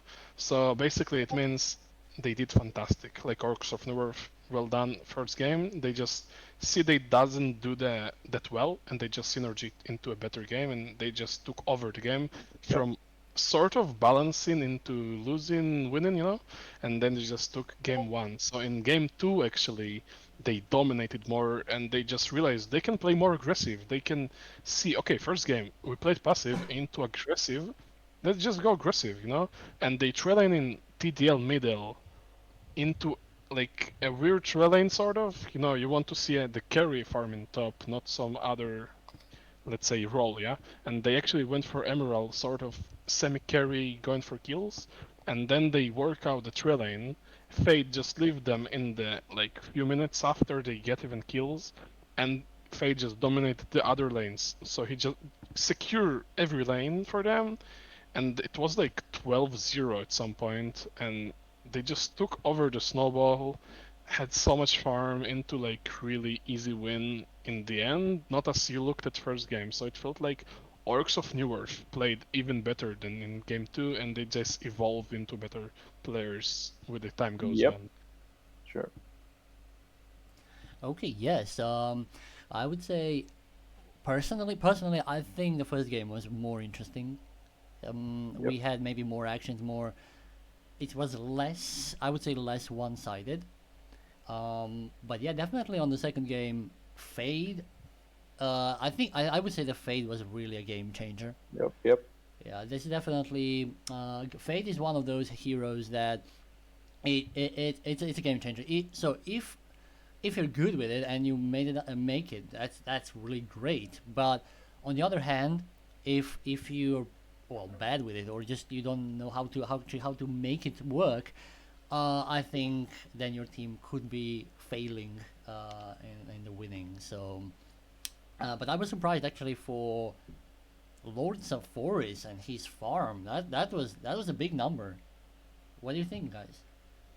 That was insane. It's basically because of going for Alchemist first item into Icon actually, but this like he was just AFK farming. TDL took Cleaver farming the Legions, the Hellburn sign, sorry, and Sulfur is just stuck in Hellburn, taking the bottom and just, you know, wave into jungle, into wave, and just pumping up the GPM without Legion can do anything because they saw behind. And I feel like, yeah, as you mentioned, Fade, it's not about if you're good or bad, it's if you have the synergy with the team. If the team know how to respond with every stun of Fade, it's guarantee kill.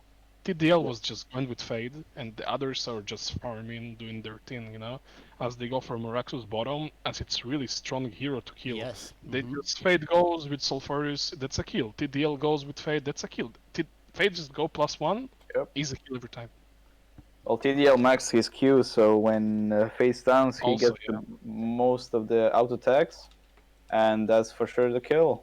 That's what happens. Yeah, easy silence for a long time, and you cannot do anything. You just get stunned, you get silenced, some slow, and you're out. And he dies really quickly. takes like 2 seconds. I Oh agree with you. yes.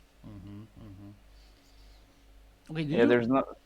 Sorry guys to interrupt you. Did you actually expect that actually works and you were gonna win this? Well, it was the weird lane up, that's for sure. And Dark Lady mid, and I actually didn't expect that. I expect Hellbringer to win mid, but the Fade kind of rotated really good plays by him, and yeah, that's what happened. I agree with that. I think Hellbringer should have won middle, definitely against Yeah, CTDL, yeah. especially.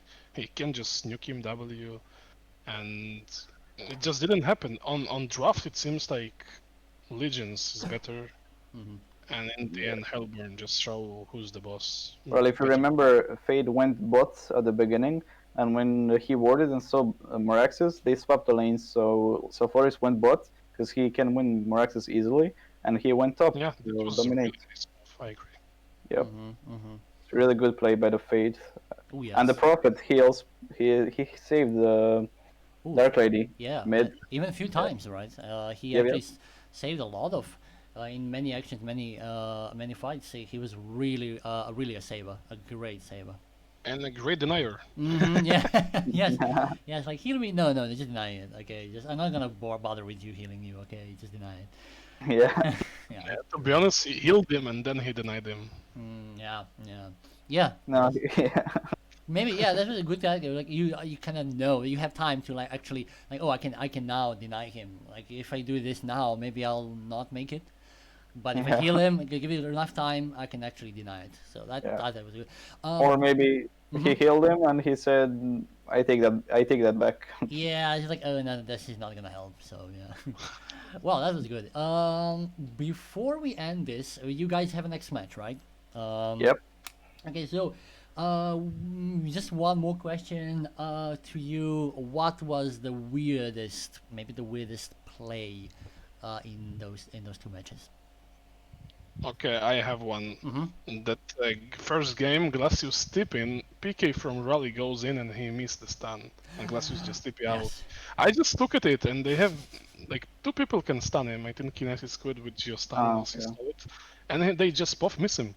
I'm like, he's tipping, he's standing still, relax, just hit the stun, it's okay, you have it. And the Dark Lady TP top, if you remember. Oh yes. Yeah.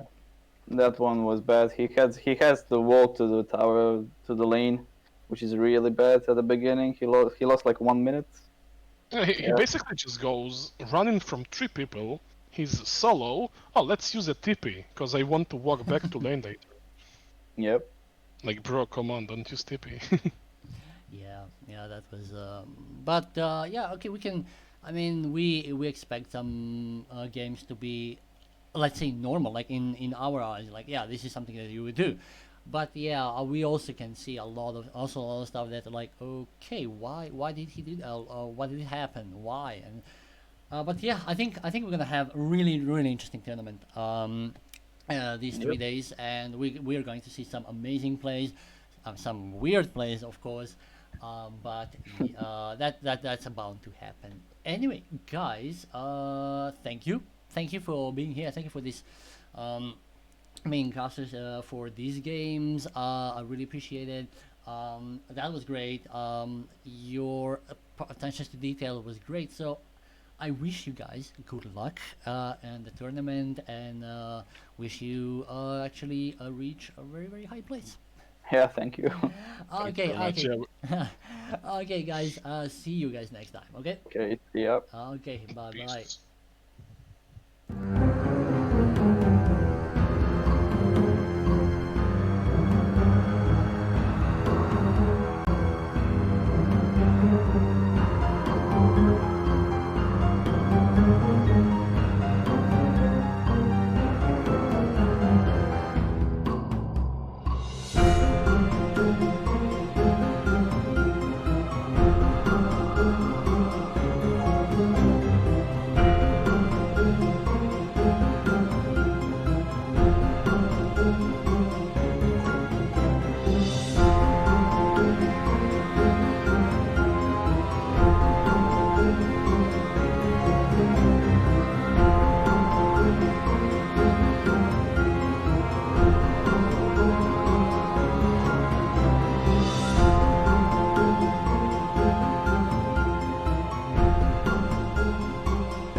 Hey guys, welcome back to another quarterfinal in the Honest tournament.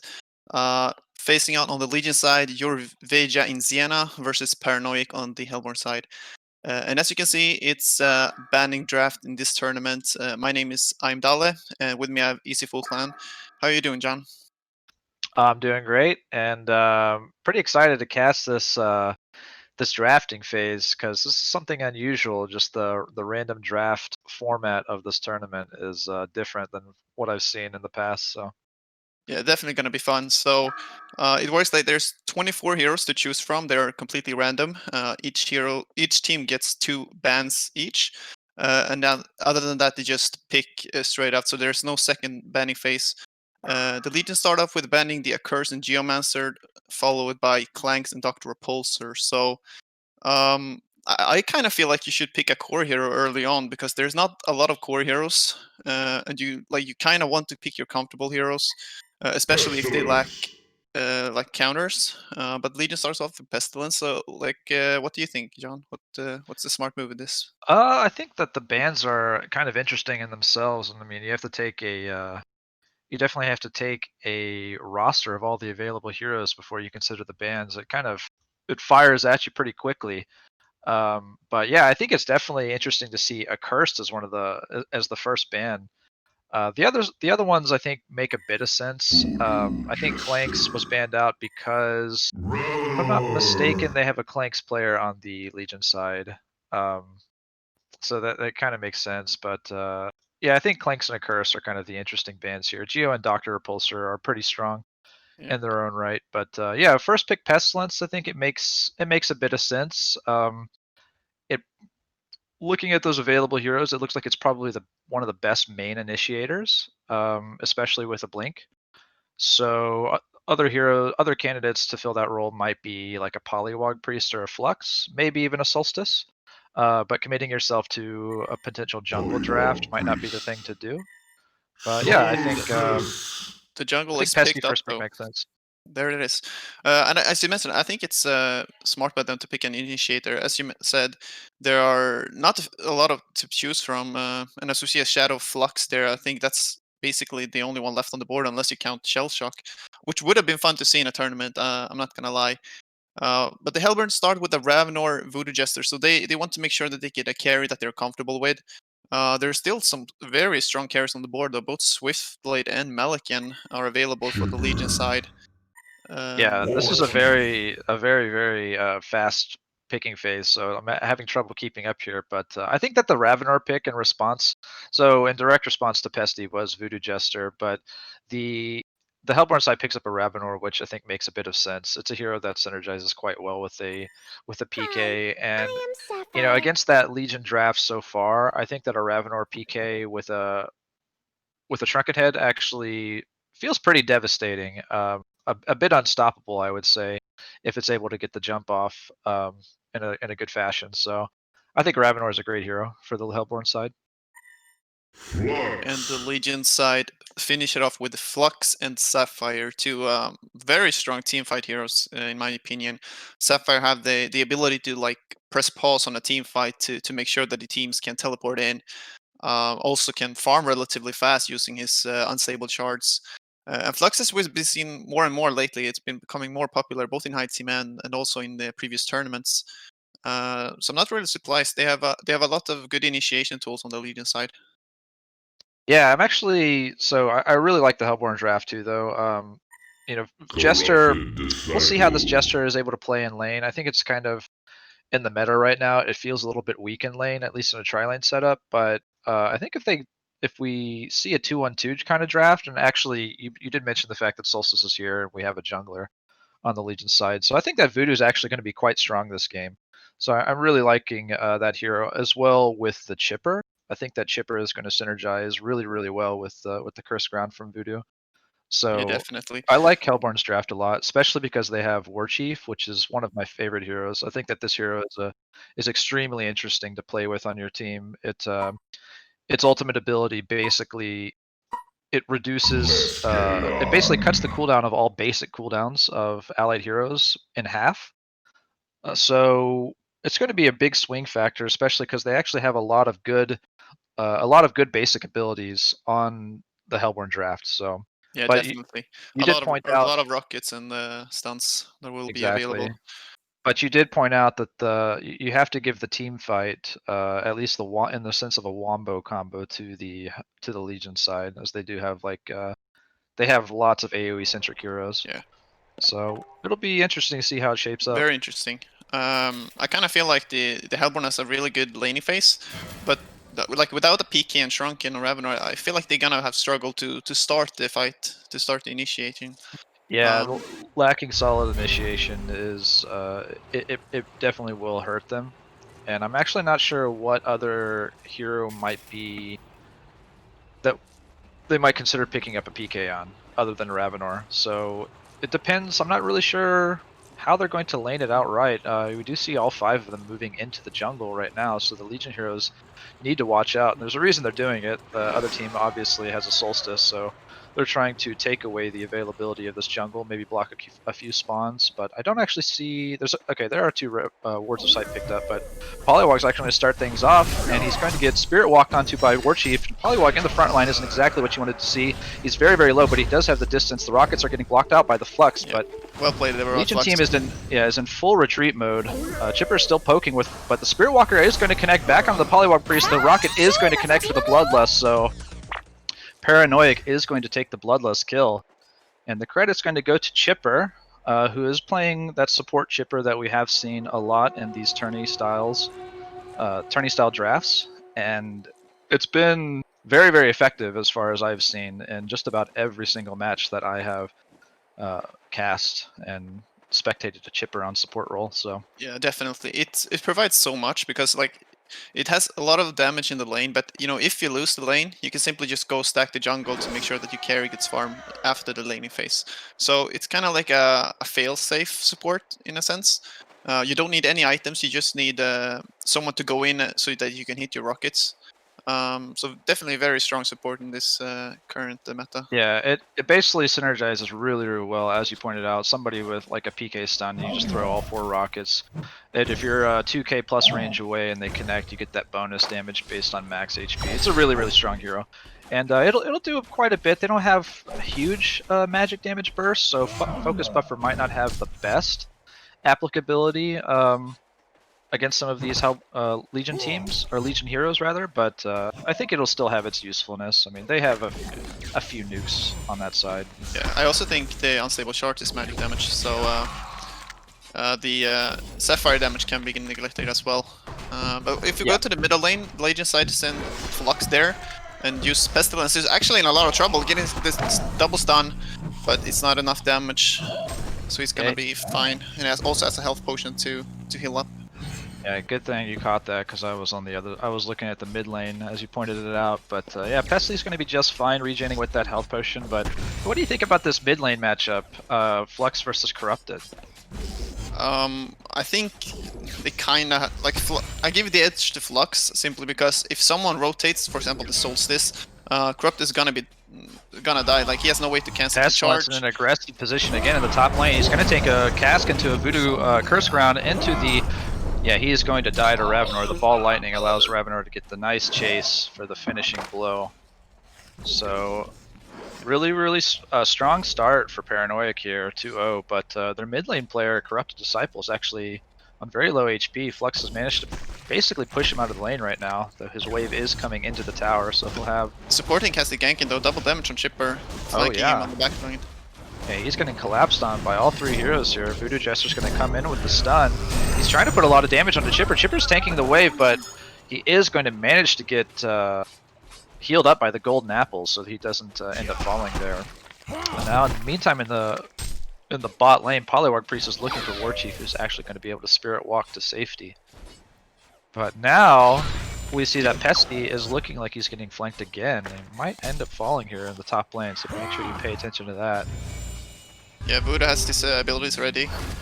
He is going to leap away, but he's going to be taking bonus damage. The cast leads into the Ball Lightning. There is no Cursed Ground available, but the auto attacks seem to be plentiful. Can they get the last one? Ravenor is able to finish him off. And Corrupted Disciple gets pulled in and released by Flux. Is he going to be able to live? No. So Flux able to take one back for his team. First kill for the Legion side. They're on the board. And they needed that. Huge kill for Flux. They definitely need to win at least one lane. Otherwise, it's going to be really tough when you have a jungler who's also going to be, taking some space. But like, do you agree with the fact they send Corrupted mid and Warchief bottom? Like, when I see Warchief, I consider himself a mid hero. I think that Warchief.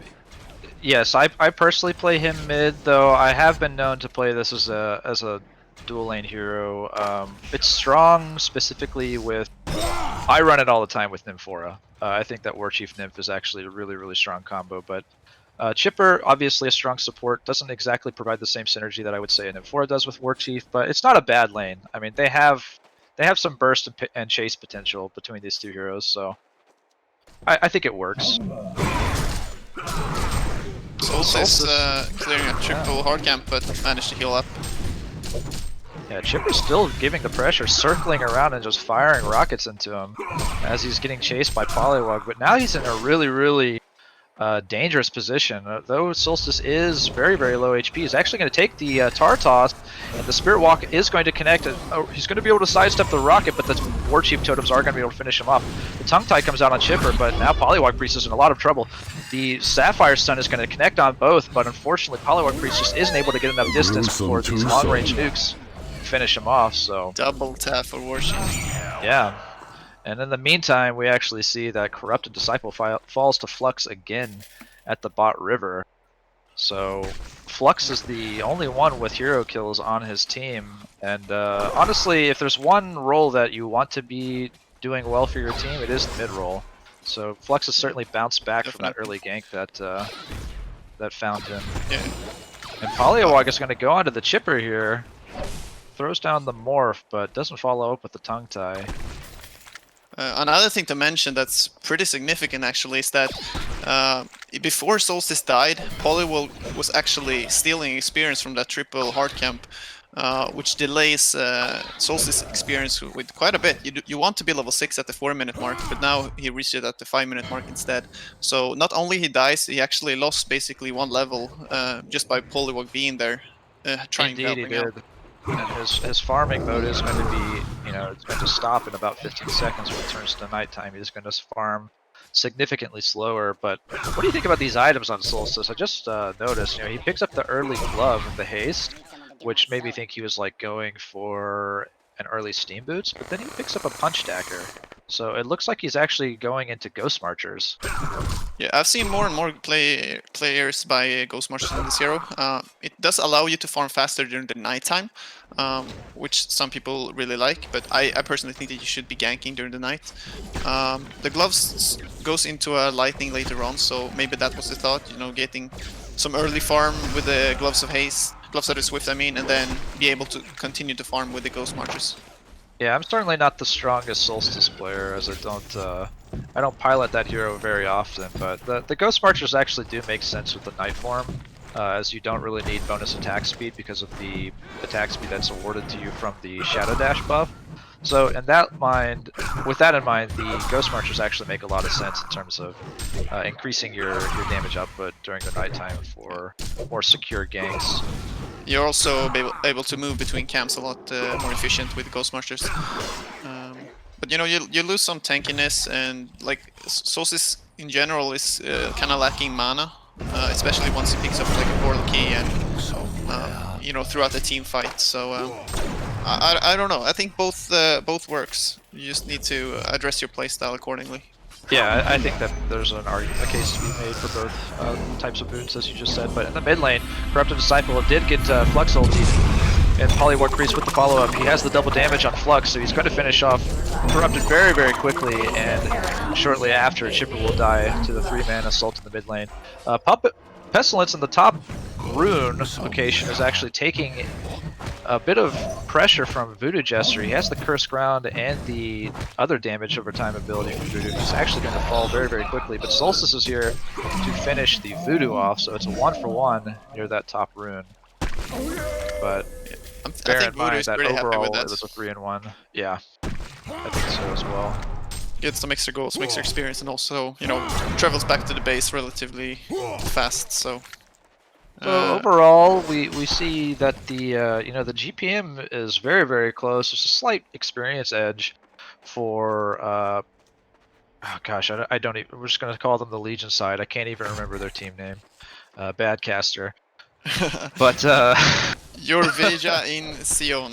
Yeah. I apologize for every Spanish people about the. I apologize that I can't, unless I didn't write it down preemptively, so I can't remember it. But yeah, I mean the GPM is like spot on. The Legion has a slight XP edge, but Ravenor is having a pretty good start here. I'm kind of curious what item he's going to transition into as we close in on the 10-minute mark in this game. He's at nearly 400 GPM, as is the Flux. Flux is actually going to pull Corrupted Disciple, and with the ulti, a Curse Ground is going to come out on Flux, but it looks like not enough damage has actually been placed on him to really scare him into death, but Pestilence is the one that is going to fall in the end. Warchief, in the meantime, is actually going to get tongue-tied in the bottom lane, going to get completely stomped out by Sapphire and Polywog Priest, so... Yeah, that was actually a lot of damage. It was, yeah. Poly and Sapphire, like I didn't mention that, but you know, they have really good synergy. Being able to hold him throughout the unstable shards, that's a lot of damage. You know that he has it level 3 now, which is I think 120% extra damage as magic damage. So that's a lot of damage if you can keep one hero in place. Yeah, and I mean Polywog has a lot of CC available to him to keep targets in range of the unstable shard. He is maxing Morph and has level 2 tongue tie. He also has his ultimate available at this point, so kind of wondering where that first set of voodoo wards is going to be dropped. I expect it to be dropped onto the bottom tower soon, if not used for a kill. Corrupted Disciple going for this haste turn in the bottom Flux room, is smoked up, so they're trying to set up a Revenor.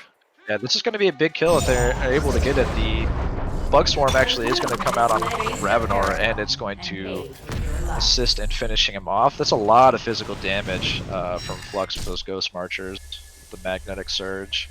So I actually really like that synergy between Flux and Pestilence. Polywog Priest being pursued by Warchief and Chipper. Warchief pops the ulti, so he wants to continue this chase. He is going to catch Polywog with the Spirit Walk underneath this tower. Spawns the totems, they do get the kill. But in the meantime, Voodoo Jester actually ends up getting picked off by Flux and Solstice. Flux with the 2-man ulti is going to connect onto Warchief. The totems are up, so they're actually fairly tanky. Yeah, 3-man stun from Pesty is going to help finish off Corrupted in timely fashion. Solstice gets killed by Warchief, but the chase is not over. There's a double stun coming out from Sapphire into the unstable shard. Huge damage is going to make quick work of Warchief and Chipper there.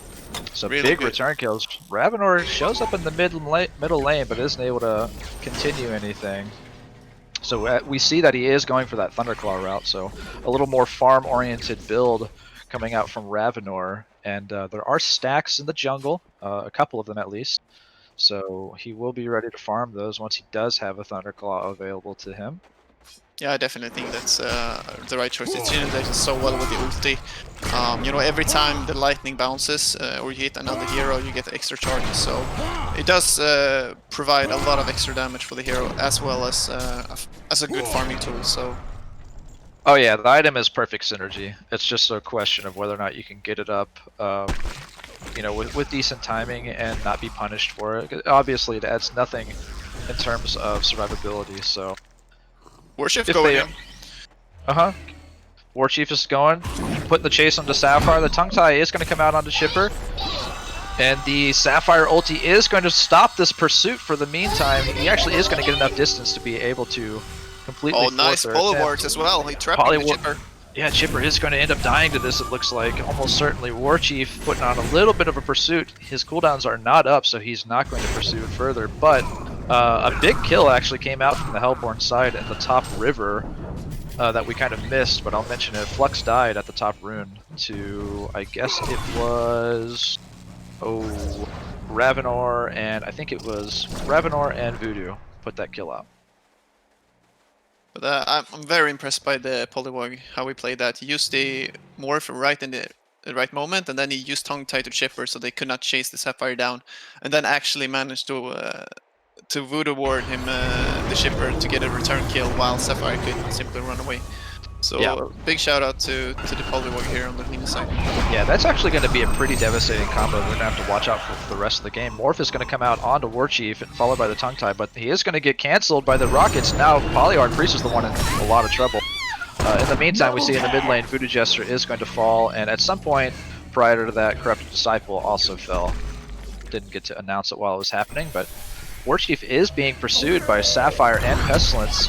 He's going to get his Spirit Walk cancelled, and it looks like Warchief is in no man's land as he does not want to be here, but he's actually getting healed up by the totems a little bit.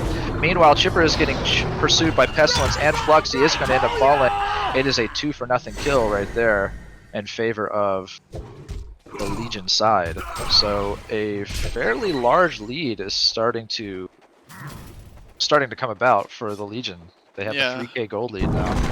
Yeah, and a lot comes down to this Flux being so dominant in the middle lane. He has picked up an Astrolabe now.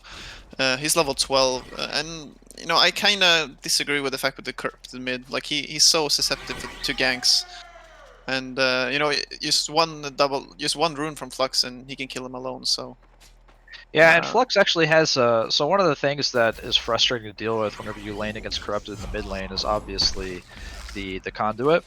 You know, the stealing of the damage and everything. But Flux actually has a decent kit to be able to deal with that. Flux, you know, turning around onto this corrupted disciple, but he has a haste rune activated.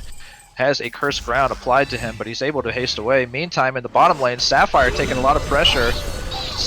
Manages to get the ulti off again, and is just going to start walking away. Polywog Priest throws down the wards onto Chipper, who was frozen by the Sapphire ulti. So Chipper taking a lot of damage here, but Poly's actually going to be the one to fall.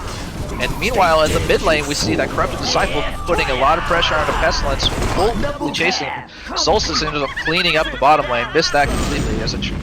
And Flux able to maybe walk away. No, he's got the Cursed Ground. That's going to finish him off. But they did get the Corrupted Disciple, and Solstice is out for blood on Voodoo Jester. Very, very quick with these Ghost Marches. Able to put in a lot of chase. We'll see if he's able to finish him off.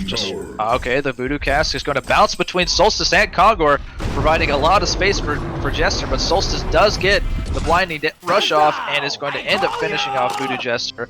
But the TPs are coming in. Chipper is putting a lot of damage onto him. Solstice in a very, very awkward position. It's almost not able to TP out. He is definitely so that's an onslaught streak that they stopped from Solstice, and it was given to Ravenor, so that's a pretty big return kill. Ravenor, this snuck up on me, and perhaps that last kill is responsible for it, but almost 500 GPM, sitting at 470. He's kind of far and above the rest of his team, and is actually the top farmer in the game. Chipper is going to get initiated on by Polywog Priest. It's going to drop very, very quickly. Yeah, there's the damage, the combo again. Like, this is actually insane combo, Sapphire and Poly. Flux throwing his ulti's not up quite yet. Tanks a ball lightning. Ravenor is going to port to it. Ravenor is going to get stunned by Sapphire. The Flux ulti is going to push everybody back, but Warchief is in hot pursuit. Flux is going to go down. Polywog Priest is cursed. Pestilence in the front line gets a nice two-man stun, but he is going to get finished off by Ravenor, and so the Hellborn are kind of turning it around. Warchief is going to get blinding rush stunned. He's going to fall very quickly. The Voodoo Ward is putting a lot of pressure onto the Legion's side. The Solstice ulti is going to whiff. It's used rather defensively. So who came out on top there? That was a lot of back and forth. I think that if I just say it, the Hellborn actually got the edge there. As Ravenor has been standing in some of these engagements that he's been involved in, and is kind of getting a decent amount out of it. Yeah, I think Hellborn, like, they want to get some kills. Like, even though, like, they might not get ahead, like, with those kills, but, you know, just the momentum of that, okay, we can actually get something done here in the bottom lane. The big thing was, though, however, that Sapphire managed to survive yet once again, so 3 times now he's been able to just to survive with bare minimum. Ravenor is doing fairly well, but like you said, Sapphire has died, or has yet to die. The Warship is dying now in the bottom lane as well. To get picked off. Okay, Ravenor is thinking about pursuing, but turns his attention away. And yeah, as well as Ravenor is doing, you know, he's got this trio, this tricore that he's got to deal with between Solstice, Flux, and Sapphire. So it's going to be fairly difficult, considering all 3 of those heroes for the Legion side are doing fairly phenomenally. Both Sapphire and Solstice are above 400 GPM, while Flux is maintaining 350. But Corrupted Disciple, okay, a couple of ultis were used on him there in the mid lane. But okay, Ravenor taking a triple ancient's fairly low here. I wonder. I don't think that Pestilence has any clue about it, unless Corrupted Disciple with the swarm attached to him walks nearby. But hopefully he is wise enough to not do that. Yeah, I'm not really sure if they're able to kill this. Maybe if they kite it enough and you use the mojo. Yeah, they actually might be to have Corrupted come help them finish it off, and in which case, Esty might try to go for a big play. He does have everything up, but it might be suicide if he attempts to go for that, so I'm not really sure.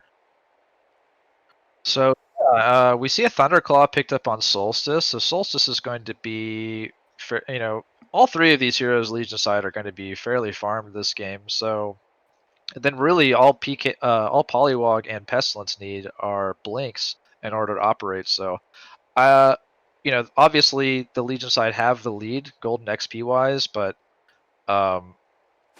they're pretty much where they need to be in terms of items very soon. I kind of expect Polywog to. Looks like he's going to finish off a Chalice. I'd expect him to go into a blink. That's the only thing I would want if I was Poly this game. What do you think? Blink is definitely a really good item. The other item I can think of is probably Jadespire. It's a little bit easier to acquire as a support since it has cheaper parts and also synergizes with their other abilities. Yeah. But if they have a big fight, they maybe take a tower or something, and he has a chunk of gold. PK is definitely the item that you want on the hero.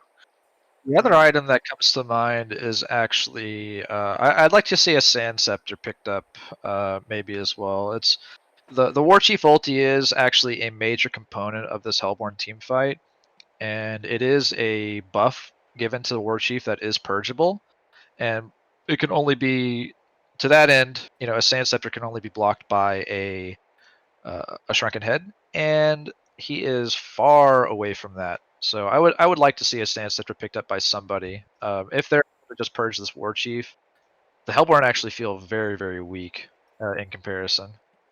Yeah, that's basically their team fight at this point. They have the shout on the ulti from the chipper, but they're gonna have to rely so much on getting items on Ravenor so he can get a couple kills while he has Shrunken Head activated basically in the later stages of the game. So I think that's actually a very smart point to get away from that war cry would actually benefit the Legion side a lot. Yeah, and I mean, so as well as Ravenor is doing, we have Solstice and Sapphire that are nipping at his heels GPM wise. What is the next item that Ravenor needs to pick up? As he's pretty much the only hero, more or less, with options at this point on his team, as far as itemization goes. He definitely needs a PK and a Shrunken. I'm not really sure in which order he decides to go with.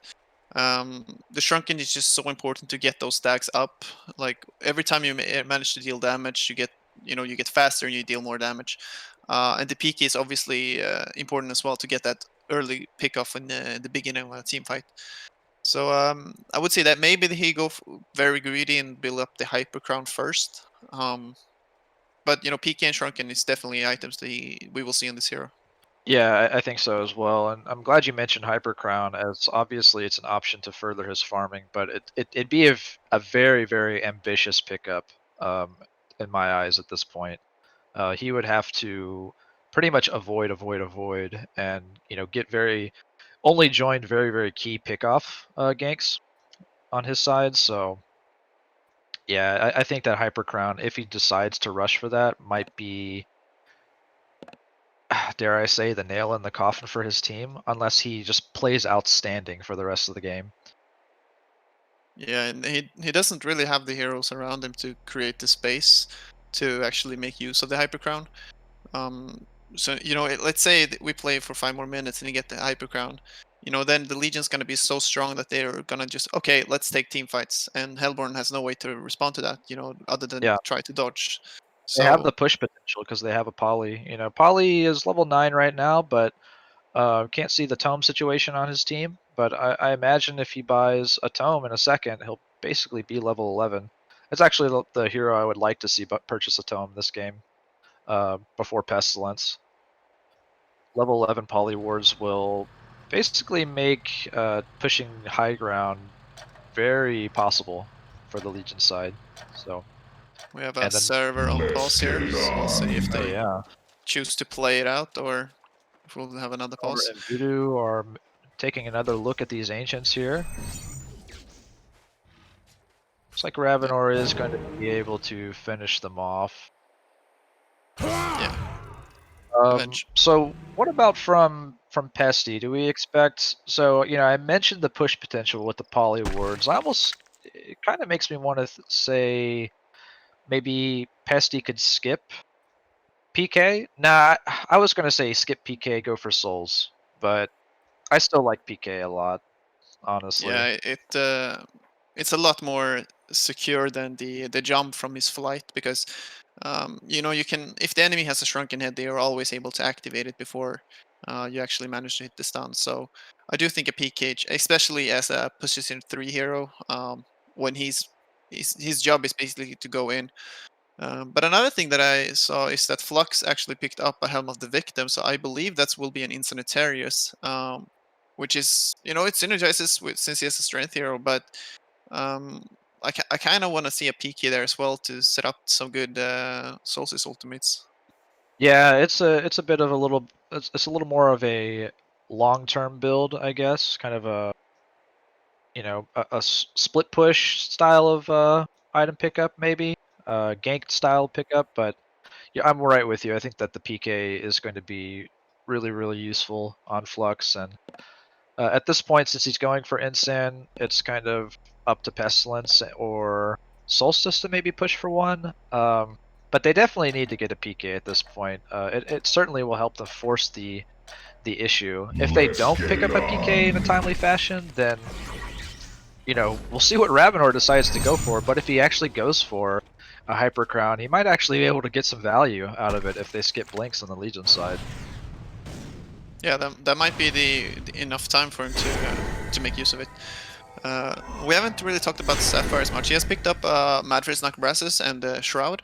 I think the Madfris is a really core item on the hero, since it provides quite a lot of damage, and damage is basically the only thing he needs to farm. But you know, Shroud kind of seems like he wants to be aggressive, he wants to make plays happen. But the rest of the team does not buy it. What? Oh, they're actually making a play on Ravenor. Solstice is going to lead with the Shadow Charge and into the ulti, follow up by the stun, and he's going to die very quickly. So that's a very big kill, as Ravenor kind of is the beacon of hope for the Hellborn side. So slow down a little bit. Kind of wonder how he died there. They had vision from the Ward of Sight here on the top. The Solstice, one thing I didn't call it out, but Solstice was smoked. In the meantime, Pestilence is going to make a jump attempt onto the mid lane, but actually just going to fly by them. Okay, interesting pickup, something very unusual we don't see. Solstice just purchased an Elder Parasite, so I'm not sure how you feel about that. I personally, not a big fan. I'm not a fan either, but it's definitely fun, and it will allow him to solo kill basically all of the heroes on the Hellborn side. Oh yeah. But it's, you know, you take extra damage, and I don't know, we'll see how they do it. Like, but if he keeps, you know, going for these pickoffs, it could definitely work out. But you know, I think a PK or a staff would benefit them more. Yeah, staff actually would have been. I think that staff. I'm in wholehearted agreement with you. Staff was the item to go, but we have another. They just take out a triple ancients on their side, so extending that resource lead just a little bit more. A Sapphire with nearly 3k gold pulled up here. Kind of curious what item he's going to transition to. It looks like it's going to be the Jinjuro as he picks up the Dancing Blade. Pestilence kind of all alone here in the top lane in proximity to these 3 Hellborn heroes, but looks like the Hellborn is very cautious to try and make a jump. So they're not aware of the positions of the rest of the team. So yeah, Hellborn just kind of tiptoeing around the map, trying not to draw too much attention. But unfortunately, you know, just with the Tricore that is farmed on the Legion side, they just are able to take much greater advantage of the space. They're trying to go for a bottom there. Smoke Flux coming in. Yeah, Sapphire actually. Sapphire is going to get the Jinjuro shot out. Because Flux is going to pull Corrupted back in. It's going to be a very quick death onto Corrupted Disciple. And I think the Legion is just going to be able to walk away as they do force 3 ports. And in the meantime, Ravenor is farming, but so is Pestilence. Pestilence is now at 1100 gold, so inching close to a fairly impactful item for himself. And we have a Gnome's Wisdom picked up a Warchief. It's a great item overall, and it allows him to heal a lot since he has, as you mentioned earlier, extra spells. Ravenor is going to die to Solstice and Pestilence very quickly, so I'm not really sure what his plan was. He basically walked right up to Pesty as if he was going to go in on him very hard. Sapphire is going to get the pick off with the Chipper in the bottom lane. we see a Warp Clef just purchased on Ravenor, so he actually is going the Hyper Crown route, and I mean, we'll see how well he's able to do with that. And it obviously provides a lot of synergy. It will buff his charge acquisition on his ulti very, very quickly in the midst of a team fight. But I don't even know if he's going to be able to live long enough. But War Chief, in the meantime, in the Hellbark jungle, going to get pounced on by almost 4 heroes there. Flux just wasn't able to get there on time. Quick pick off onto War Chief, and things appear to be falling apart for Paranoiac. Yeah, this last couple of minutes has been Legion. They've been all over the place. You know, even though they have relatively they have counter wards but like, you know, they're playing it really well. And this Elder Parasite is actually might give him 3 kills in a short minute of time. Yeah, so we said we didn't like it, but it actually has netted him a return, certainly. He has a Warhammer now, so it looks like he's transitioning into a BKB, or Shrunken Head rather. I do like it. It's going to allow him to be in the front lines, basically just exploding people with those hard-hitting Solstice punches. Yeah, and especially since he went the Elder Parasite as well, like he wants to charge one guy, pop his Shrunken, and make sure that that guy dies without, you know, dying himself. So and now they decide to go for Conquer, and the lifesteal will obviously help a lot doing that. Going to be a very easy Conquer kill. Pestilence with the portal key, so that's a good pickup for him. Like it a lot, so he's going to be able to start things off for his team very, very easily. And okay, he actually picked it up and then sold it, so he's still sitting on 3k gold. I don't know what he's trying to go for at this point. Maybe he's going to try and transition into a Shrunken. No idea. But we actually see a Shaman's Headdress on Corrupted Disciple. Do you like that? I mean, he's been so far behind, and it gives a lot for the value, and you know, it's only 2,000 gold. And you know, he's not the carry in this game, you know, Ravenor is, so since he has such a bad start, I definitely think like buying team items, maybe upgrading to a barrier, getting like an Astrolabe is the way to go. Yeah, I like it actually as well. I just wanted your opinion on it. I think that a barrier idol will have a bit of value against this. Not the most value, but honestly, it will help somebody live against the Sapphire Shard. So it's certainly a decent pickup, and you know, it has small enough build-up components to where it actually is accessible to an underfarmed player in his position. Yeah, so exactly. But I kind of still want to see Solstice pick up the Shrunken, but I do want to see a staff on him and upgrade it to Pestilence. Pestilence staff is so strong. That actually might be what he's going for. Sapphire just explodes this War Chief in the bottom lane. There's not much else to say about it.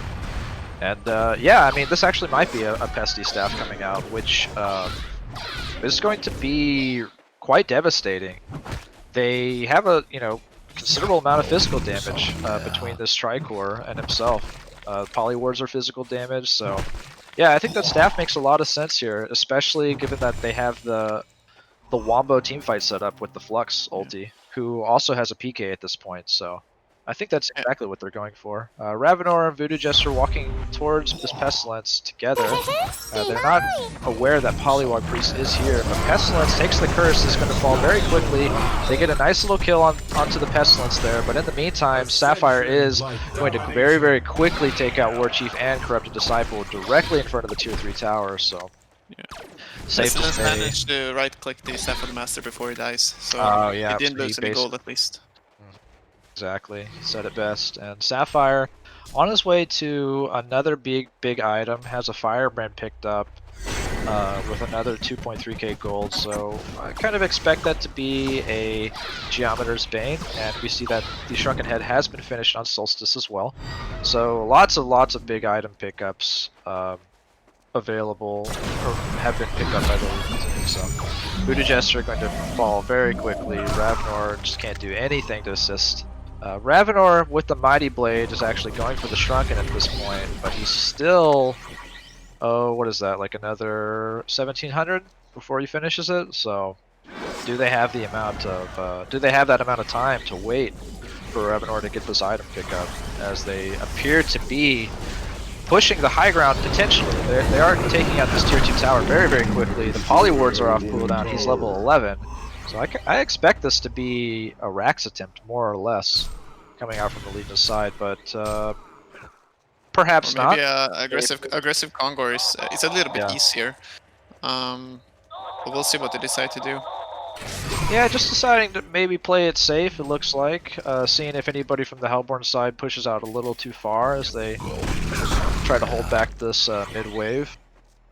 And they do still have a tier 2 tower to take in the top lane, so Sapphire has ported back and is pushing that way. So it does look like they have their sights set on that. So they have a couple more objectives to take. As you pointed out, the Hellborn Kongor is still alive, so they don't necessarily have to push high ground yet. And it's just the safe way to play, obviously. Scratched my comment on the Geometer's Bane coming out from Sapphire. It looks like he's fully going into a Wingbow, or maybe even a Spike Bola. I'd actually love to see a Spike Bola coming out from Sapphire. That would completely screw over Ravenor. Yeah, I agree. It's such a strong counter to the hero, and since they have so much farm on both Flux and Solstice, like he doesn't need that high damage item on himself. He's already doing 270 attack damage, so he's safe to say he's throwing out a lot already. So yeah, just thwarting Ravenor's ability to accomplish what he'd like to accomplish in the midst of a team fight would just severely weaken the Hellborn. So I would like to see him, but it looks like he's going the Wingbow route, as he does have 1500 gold, which would be enough to finish the Spike Bola. Mass TPs. Okay, Flux is actually going to jump in and catch Ravenor and Corrupted Disciple. Ravenor is going to eat the stun and just fall extremely quickly. They are in pursuit of this Corrupted Disciple, who looks like he might end up falling here. Solstice does get pushed forward by Flux, and Flux has the PK ready. It's going to catch him with the release. Corrupted Disciple. There's no hope there. So, two of the main cores picked off by the Legion side now, and it looks like they have their sights set on Kongor. Yeah, a little bit too overconfident going to a tower like that. It's so easy for Flux to cancel TPs with this, with a PK and his ultimate. Even if he had a shrunken, Flux can still cancel the port. So, I mean, I don't know. That was just way too greedy. Yeah, that is something that I learned fairly recently, because the Flux ultimate actually didn't used to do that. It didn't used to cancel channel abilities. No, but I think it was when they made it. It was global a couple years ago, and then when they reduced the range, they made it so it cancel channel abilities. Which basically makes it the ultimate counter to a hero like Tempest. But if you get like a staff on Flux, you can cancel Tempest globally. But there he goes in, using the ultimate aggressively. But they actually have tablets, and the warship uses Spirit Walk to get out of that. Yeah, and so now that this is just a kind of a nice little tangential point to bring up. Now that the Flux staff is something that's in the game, and the Flux staff actually turns the ulti into a global ability, it actually maintains its channel cancel function while being a global ability. So whenever it becomes, whenever Flux gets the staff, so it's actually extremely strong at this point in the game. Warchief going very, very aggressively onto Flux. Is actually going to take the ball. Lightning. Flux is going to fall very quickly, but Ravenor is just getting shredded by Solstice, and Warchief in the front lines is just going to get demolished by Sapphire as well, who's on a bloodbath. Voodoo Jester fall at some point in that.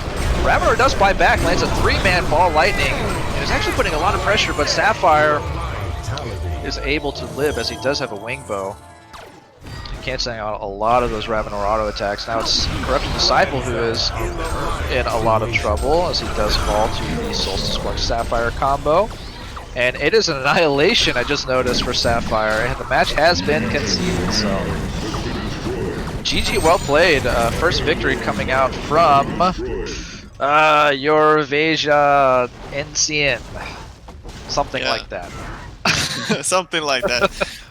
Really well played by them. We actually saw a lot of, like with that staff on the Pestilence, that made Sapphire deal so much damage. Like every hero had no armor.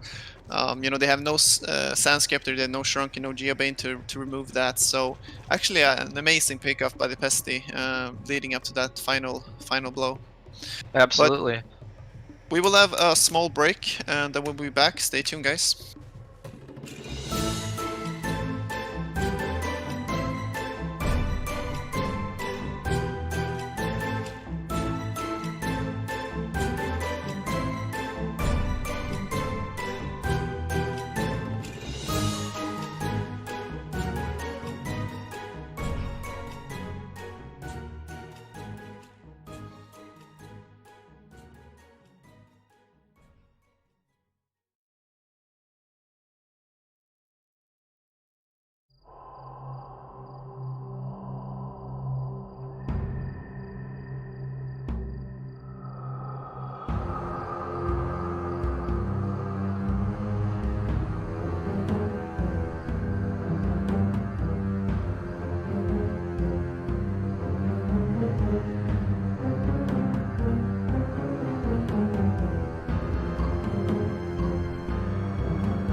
Hi guys, welcome back to the second quarterfinal between Paranoic and your Veja in Siena.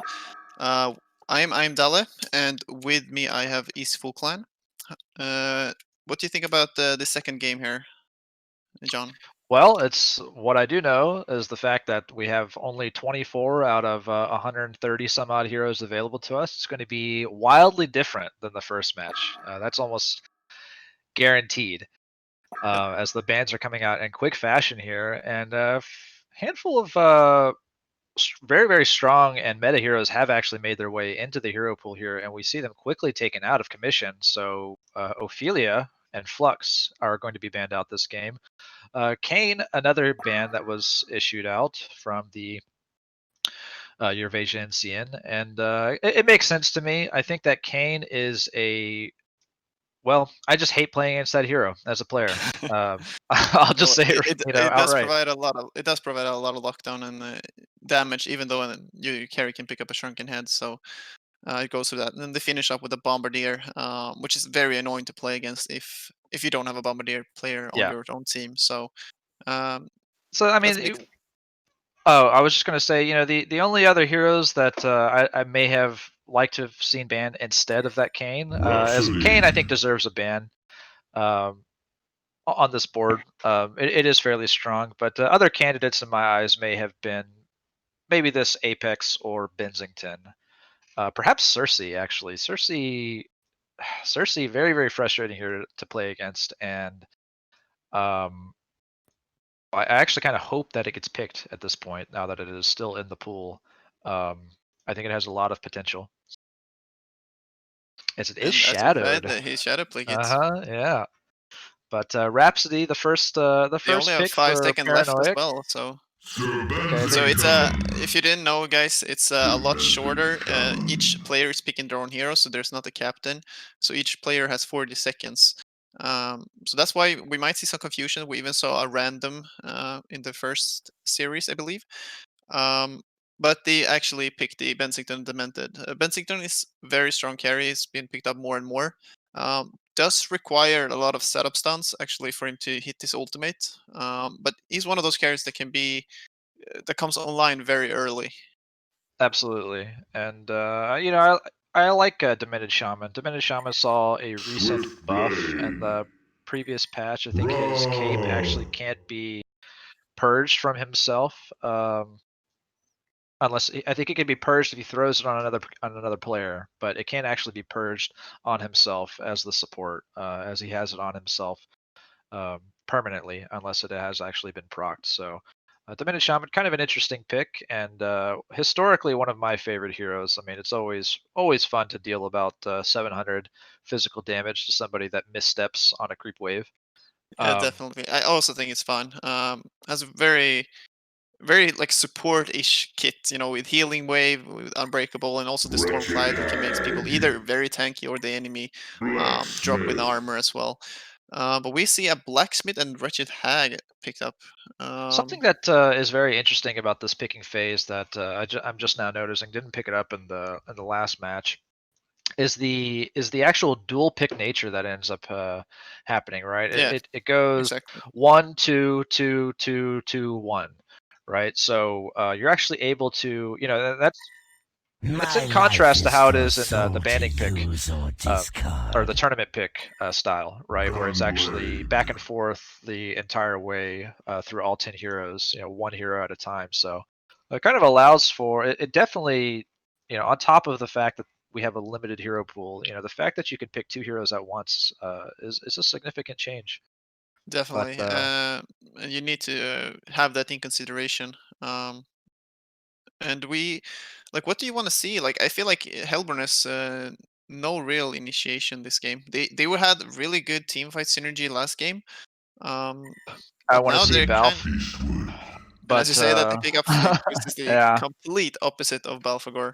I think Uh, Balf or honestly Balf or Apex, maybe even Panda. I think that Panda can pair pretty nicely with Diminished Shaman, but those 3 heroes are really and obviously they all they don't fit the exact same roles, but they're all 3 strength heroes and provide that bit of initiation. But Balfagor would have been the main candidate for me. I love that hero. It's one of my favorite heroes to play. It takes a little bit of finesse as it is a multi-unit control hero, and it just has this devastating teamfight ulti that can really punish uh, an enemy team that it tries to collapse too quickly against it. But you know, kind of missed half of that draft as it came out very quickly. Just for the viewers, Legion side, we've got Gunblade, Raw, Rhapsody, Ichor, and Swiftblade versus Bensington, Demented Shaman, Wretched Hag, Blacksmith, and Flint Beastwood on the Hellborn side. So safe to say, just from the nature of the random draft style of draft, that we have two unorthodox drafts going against each other. So it'd obviously be very interesting to see. But who do you think is favored going into this? Before any real action has taken place. I think the Legion side, at least Swiftblade, is a really good pick this game. It's very good against basically all the heroes on the Hellborn side. So to have that hero definitely gives them an edge. However, it doesn't synergize it that well with Ichor, since Ichor can't use Transfusion on him while he's spinning. So like carry-wise, I would give it to Legion, but it's gonna come down to place like last game. Yeah, I think in these random draft setups, it's almost guaranteed that it's going to be based off of the victor will be the team that executes better. We see 4 heroes here from Paranoiac sitting here in the bottom lane, kind of anticipating Bensington and Blacksmith to push a little bit too far as they...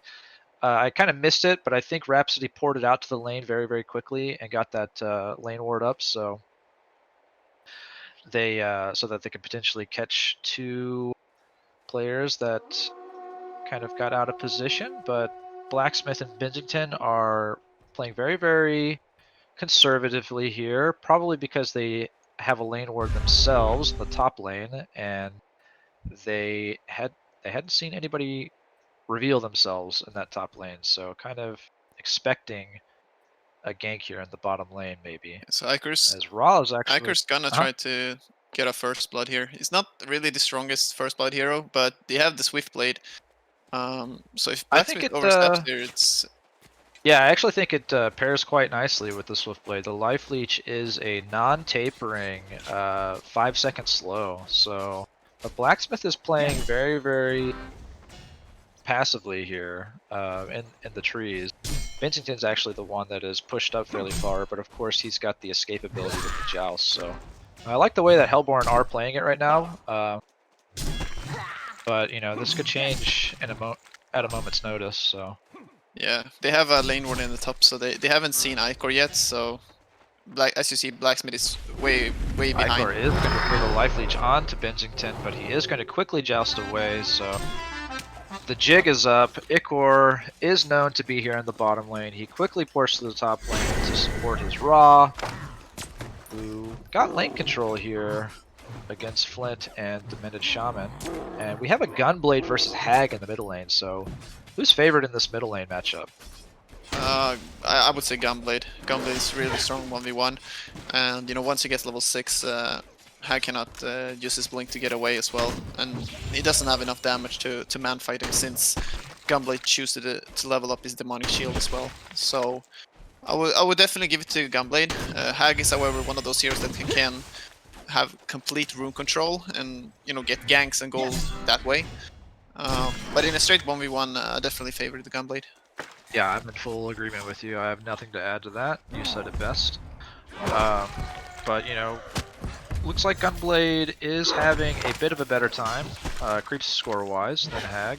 A 6-4 versus a 4-2 Hag. So if this keeps up, he will be hitting his level 6 faster, unless something changes with rune control. And yeah, Hag has actually tanked, I've seen it now, he's tanked 2 sets of Crippling Slugs completely. So he's actually taking a lot of pressure against Gunblade as well. So Gunblade with the harass.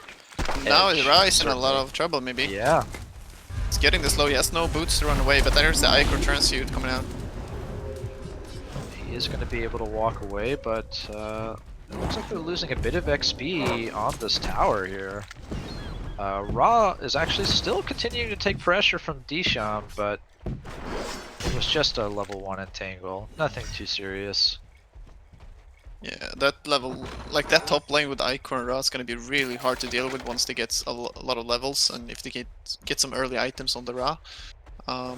And I think that just by having them in the top lane is gonna be able to create a lot of opportunity for the Swift lane to get some space.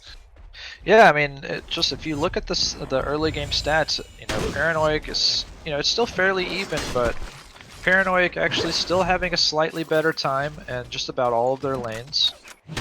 So we'll see if this is able to snowball into something larger. But I'm still definitely keeping my eye out on this mid lane, as Gunblade has a pretty clear level advantage, as he now has 7 denies against the Hag's 5. So actually it's fairly even, though Gunblade does have more creep last hits. But something that I'm actually noting about this Gunblade right now is the fact that he did apparently choose to skip bottle. So what do you think about that? Was that the right move? I mean, is he just kind of conceding all of the runes to Hag outright, or should he be coordinating with his team to maybe... Blacksmith is actually getting spun on in the bottom lane. It looks like the Bloodlust might be going to the Legion. No, Blacksmith is able to stun Swiftblade and continue to just walk away. Benzington obviously still has Joust up. He's not going to be able to get killed by Rhapsody. Turns it around on Rhapsody. Stuns her, but there is no follow-up stun available. Ra is actually here. Gets slowed out by Demented Shaman and Blacksmith. And they're under the cover of the tier 1 tower now, so there is going to be a ceased fire between these three on each side in the bottom lane. That actually benefits Hellborn a lot, because now Flint can free farm and Ra has to run all the way back with only red boots. So to have that exchange, because you know, Demented Shaman teleport, sure, he has to run the way back as well, but he's the support, he doesn't really need items. Yeah. And the Ra, conclusion, you know, the conclusion of all of that was a gigantic wave that you know, was given to the players in the bottom lane. So the Hellborn players got a lot of XP and gold after all of that took place. So you're absolutely right. I think that benefited the Hellborn quite well. We see a level 6 Gunblade who has an illusion rune up, but it's actually Hag that actually has the gold advantage here in the mid lane now. Not really sure how that happened, as we kind of had our attention drawn away towards the bottom lane, but Demented Shaman is aware of the strength that Gunblade has against Wretched Hag, and has decided to position himself behind Wretched Hag in anticipation of this grapple shot from Gunblade. So I'm liking the way that Disham's playing right now.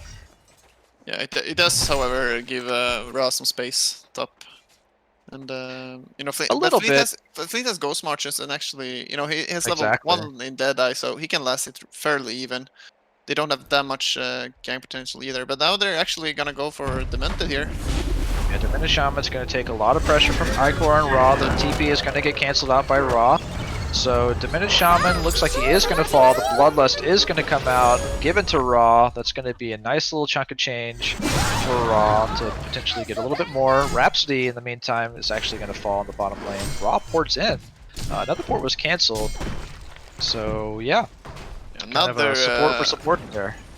Yeah, but another kind of awkward teleport from Ra. Yeah, like he has level 5. Like he would have free farm if he would just stay top, but now he's like, I don't know. But you know, he is around there, so they might get a kill on Blacksmith. But oh, he actually missed the stun. Will Rhapsody get in range though? But they actually decide to go for the Bensington, but he has an escape. Joust is away. I think that will be enough close grip. I think they should have continued to go to the Blacksmith. Yeah, I think they decided to target switch for whatever reason, but you're absolutely right. I think that they need to just about never go for this Bensington. They don't have enough lockdown to actually kill him inside of a spin. So unless I would say Rhapsody staggers her staccato stuns like really well. Yeah, perfectly. But as you mentioned, Gunblade decided not to go for a bottle, and he went the Mad first Brass Knuckles as the first item. I think it's kind of interesting. I think it's because of the fact that he knows that Hag can get the runes if he wants to, so he doesn't feel the really need for a bottle. And you know, Mad first does provide him a lot of agility and extra damage as well. Yeah, absolutely. And I'd still like to see him get a little bit of lane sustain going. Maybe, just finish off that power supply.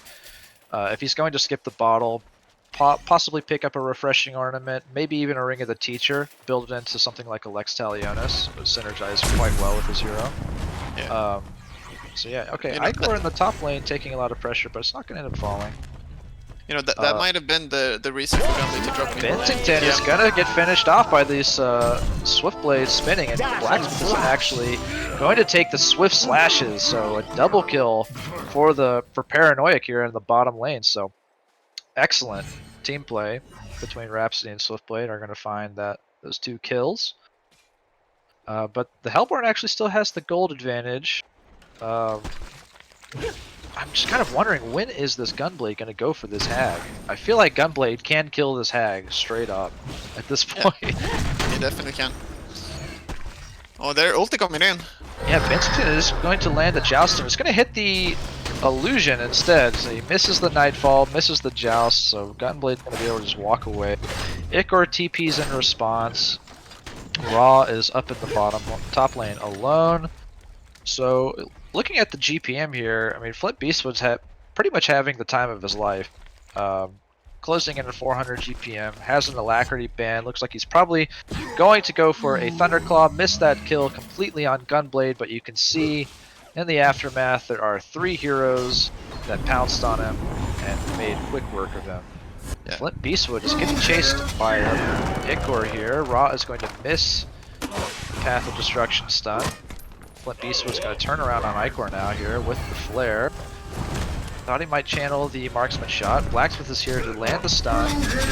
Just one more auto attack. Yes, Ichor is going to end up dying, and Ra might lose his first health bar, as he does have his ultimate up. There are ports now coming in from Rhapsody and Gunblade, so the Hellborn are forced to retreat. And that looks like the end of the engagement. Actually, Blacksmith is porting. Wow, I thought Gunblade might run right into him. Blacksmith's going to port to the bottom lane here with Bennington, so Swiftblade kind of forced to retreat for the time being. So yeah, what's happening? I think Legion is pretty happy with this situation right now. Swiftblade is farming relatively good, and Raw might end up dying in the top lane. Flint Beastwood is putting the last auto attack. The flare is going to finish him off. That's a good kill under Raw, certainly. That's a really good kill. No, but as I mentioned, like, Swiftblade is getting farm. Gunblade actually has relatively bad GPM, but he still has a lot of kill potential once he decides to go for Hag or Bensington or basically anyone on the other side. And Ra, if Ichor is next to Ra, Ra's never gonna die top. So, and we saw earlier that Swift and Rhapsody could kill Benz and Blacksmith alone in the bottom lane. So, I think that the Legion side is relatively happy. Bensington will go down again in the middle lane. Oh yeah. So, and that might be the reason why Gumby had decided not to go for him, because once he goes in, Bensington ultis. Yeah, and he can detach from Hag if he smells that Nightfall incoming, but yeah, it's a pretty good bait from Hag, actually tanking the grapple shot, just standing still and letting Bensington just drop on Gunblade's face, so they played that really well. Yeah, because that was something I mentioned in the picking phase, that Bensington kind of needs someone to set up. He missed his first ulti, but now, in the meantime, Hag is actually in this and going around the tower. I don't think they have enough damage to kill Amara, probably, since Amara has no life. We'll see if they decide to go for that or not. Yeah, Ra has 75 seconds until his ultimate comes up, so he actually is vulnerable to being killed right now. But Hag deciding that this gank might not work out, but now that they are actually on the tower with the wave, looks like they are going to put the pressure. Haste the Gunblade bottom, but they have a ward, so they do see him. I would be very surprised if he actually dies here. So both teams trying to set up, but it looks like Hellborn side has decided to give up, but the grapple shot going to connect onto Bensington. Swift slashes are going to follow very quickly. Staccato is going on to Blacksmith. I'm a little surprised that Swiftblade didn't try to spin on Blacksmith. as he was all alone, but I guess they're a little bit wary of TPs. Ikor is going to jump onto Flint Beastwood. Actually not going to cast the Life Leech, interestingly enough, to follow up, as there was a port from Rhapsody as well. Yeah, I think that's a really misplay there from the Bensington. Like, they had a ward here right next to the right next to the lane, so they saw him going, and Gambly actually stayed a while bottom before he decides to run at him. Ikor playing very aggressively. Ikor, one more auto attack on to do. The Nightfall is going to connect onto Raw. Raw gets slain right before his ulti comes off cooldown. That's huge. That was 1 second before that ultimate was up. He was almost certainly going to die the second time, as he was surrounded by 4 heroes, but... Well, actually, now that I think about that, it almost seems like probably a good thing that he died, and so it didn't consume the cooldown, but... yeah, okay, Gunblade getting pursued by Bensington and Hag is more or less surrounded here. The Joust is actually going to miss point blank, and Hag and Bensington, following that, are going to give up on the gank. The grapple shot's going to come out on the red Hag. Yeah, Hag is going to Bat Blast too, but the Path of Destruction is going to finish off Hag. Bensington does find the kill on the Gunblade, is able to joust out, gets healed up by Diminished Shaman. Ooh, that was really, really close for Bensington. But in the meantime, Flint does take that top tier tower, but it's not over yet in the mid lane. Diminished Shaman actually, no cape available to him. No, he did have the cape, but there was just too much damage between Ikor and Ra. And Bensington jousts into the ancient camp, lives with about 40 HP. Whew. Yeah, he actually has a lot of farm now, 340 GPM on Bensington. Has picked up an Energizer and is gonna go for the Astrolabe as well. So a lot of early game items that provides a lot of team fight. And these kills that he's been getting with his ultimate has really been good for him. Now Blacksmith is in a lot of trouble in the bottom lane. Path of Destruction is going to connect. Swiftblade is going to start spinning. Bensington trying to put the pressure on Amun-Ra, but he has his ultimate up, and now Bensington is in a lot of... Oh, just is able to just range the Swift Slashes as it was. Heard the animation start to come out, but the Joust gave him the distance to avoid it. Diminished Shaman going to counter this ward that was freshly put down by Rhapsody. And Flint Beastwood has now got his Thunderclaw, so he is in full farming mode in the jungle. Swiftblade finishes his Runed Axe, so I think it's safe to say that Swiftblade is slightly stronger in the farming department with the Cleaver. And you're gonna miss the Rhapsody, but the Rhapsody is already low, so that will probably be enough since Hag joins the party as well, finishing off with that Haunt. Yeah, this Bensington is really aggressive, using the ultimate every time it's off cooldown. As I think he should be playing the hero. Yeah, and he's participated in 6 of the 9 kills, so it's actually pairing really well with Hag. And you know, they both sitting pretty comfortably GPM wise, both at 350, and I would say both of these heroes are strong semi carries to complement the Flint Beastwood main carry, who is kind of approaching 400 GPM. So Swiftblade as a main carry, initiation going in the middle lane. Grapple Shout's going to come out onto Wretched Hag, but Wretched Hag had some heals from Deshaun, but it's not enough. He is going to fall. The Ikor ulti is up, giving a lot of attack speed to the 4 teammates surrounding him. Ra going to push forward onto Blacksmith. The Path of Destruction actually does... 3-man joust. Rhapsody is going to cast the Protective Melody. Allies are already dead. Ikor going to end up dying. Ra spawns. He's going to certainly fall.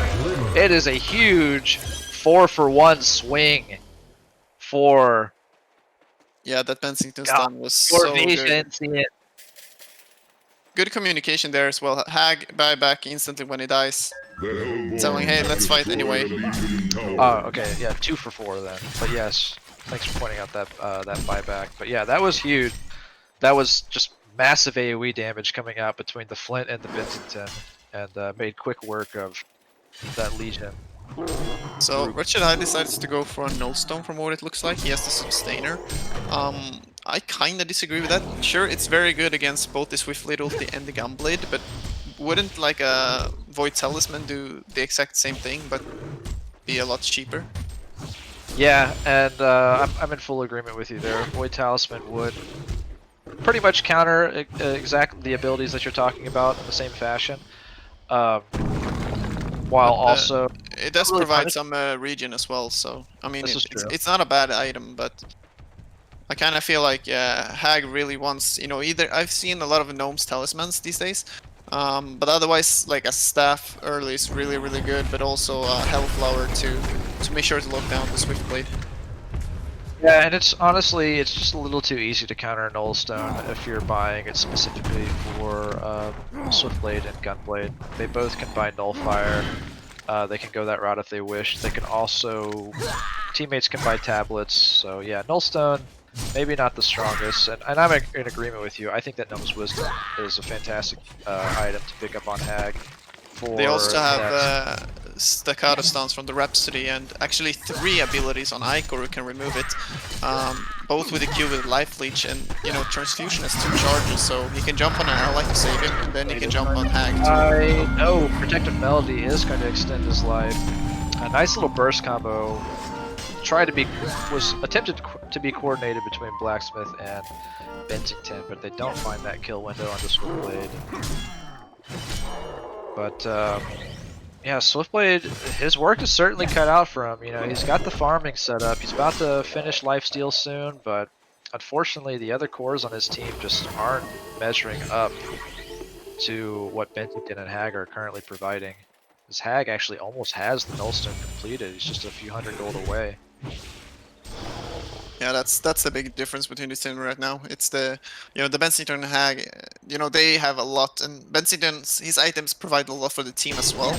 You know, the extra speed, the heal, the global presence, so they are in a really good spot right now.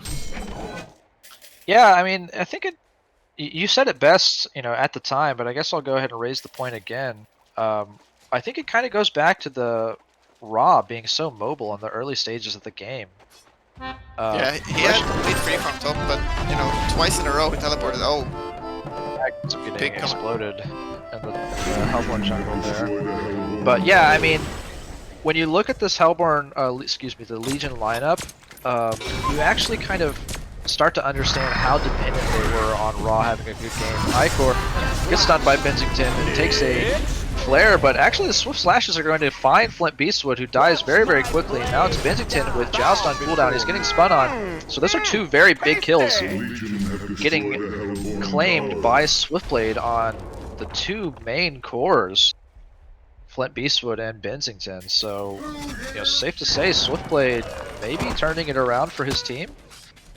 Yeah, it's a really good hero actually against basically everyone. It's kind of hard for him to kill a Hag, but, you know, really strong against a Flint if he managed to catch him. I assume Swift will get either a Peaky or a Shroud later on. Bensington's mostly magic damage as well, which is the same as the Blacksmith, so yeah, definitely Swift, like if he gets item this game, the Legion, you know, he can carry it alone basically. Absolutely, and he has a Firebrand now on top of the lifesteal, so he has a really good farming setup.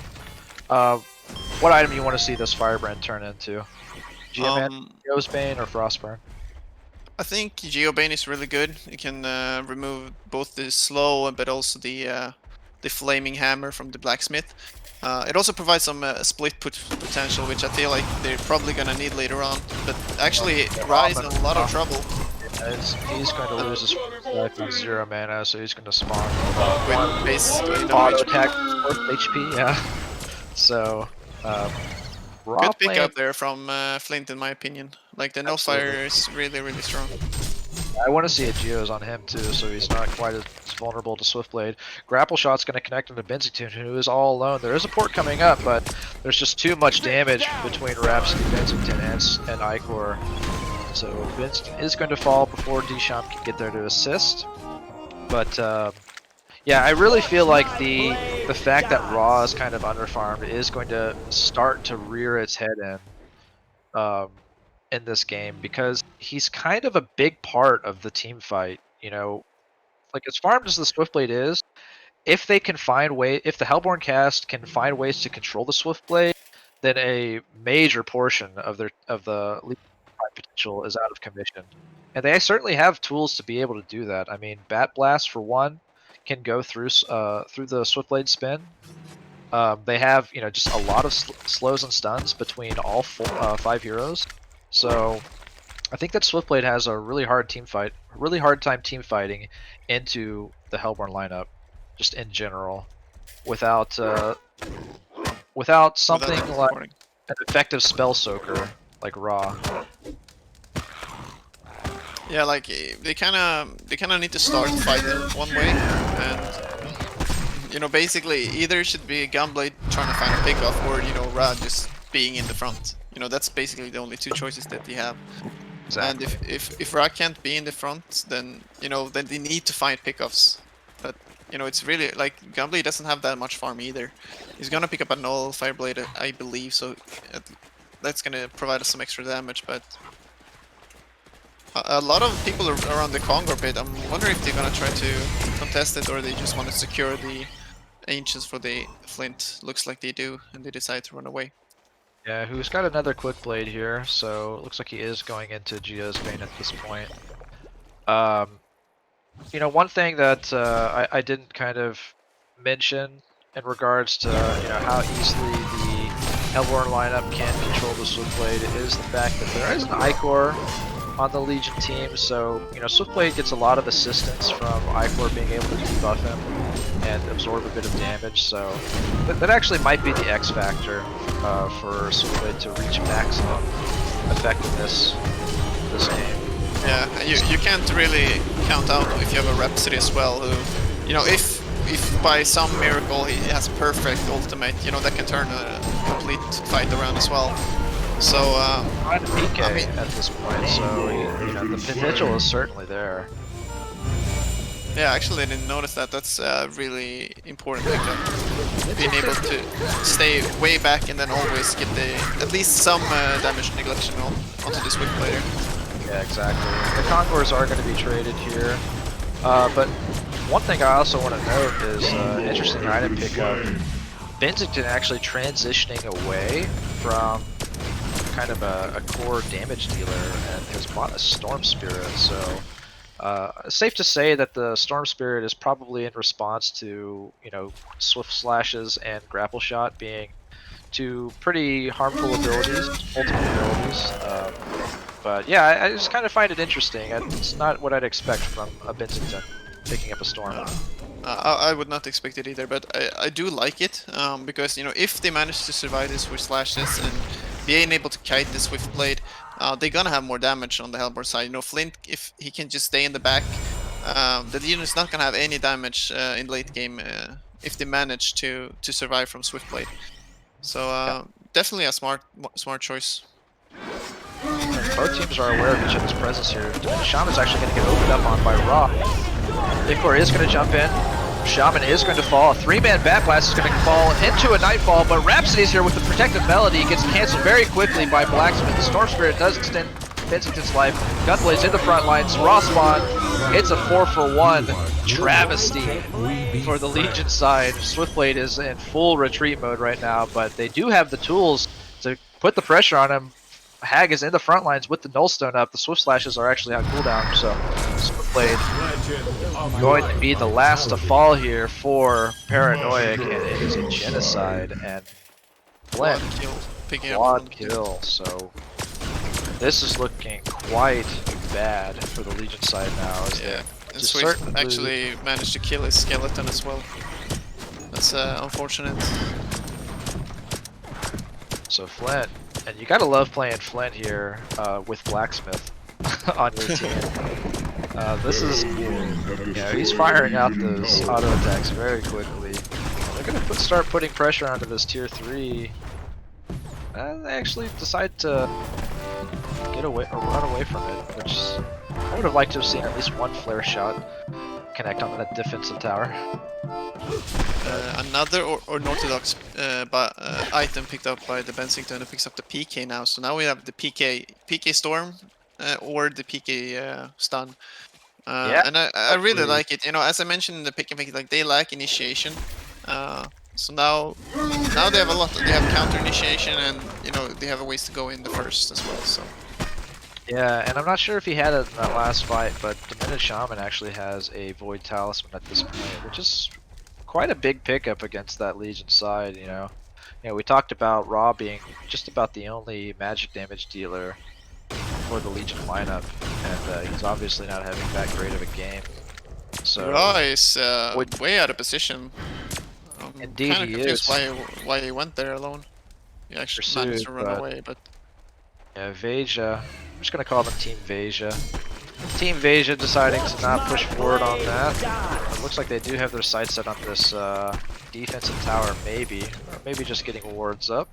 But Hag is actually not anywhere near them, so it is a 4 versus 5 here in the bottom lane. So Grapple Shot does come out on the Flint Beastwood. He pops the Geosbane very quickly, but he is still grappled. Ra is in the front lines. Protective Melody is actually going to be cast, but not really give any benefit. Swiftblade is going to take a 3x multicast into a Nightfall, but he is able to evade any more stuns because of the spin.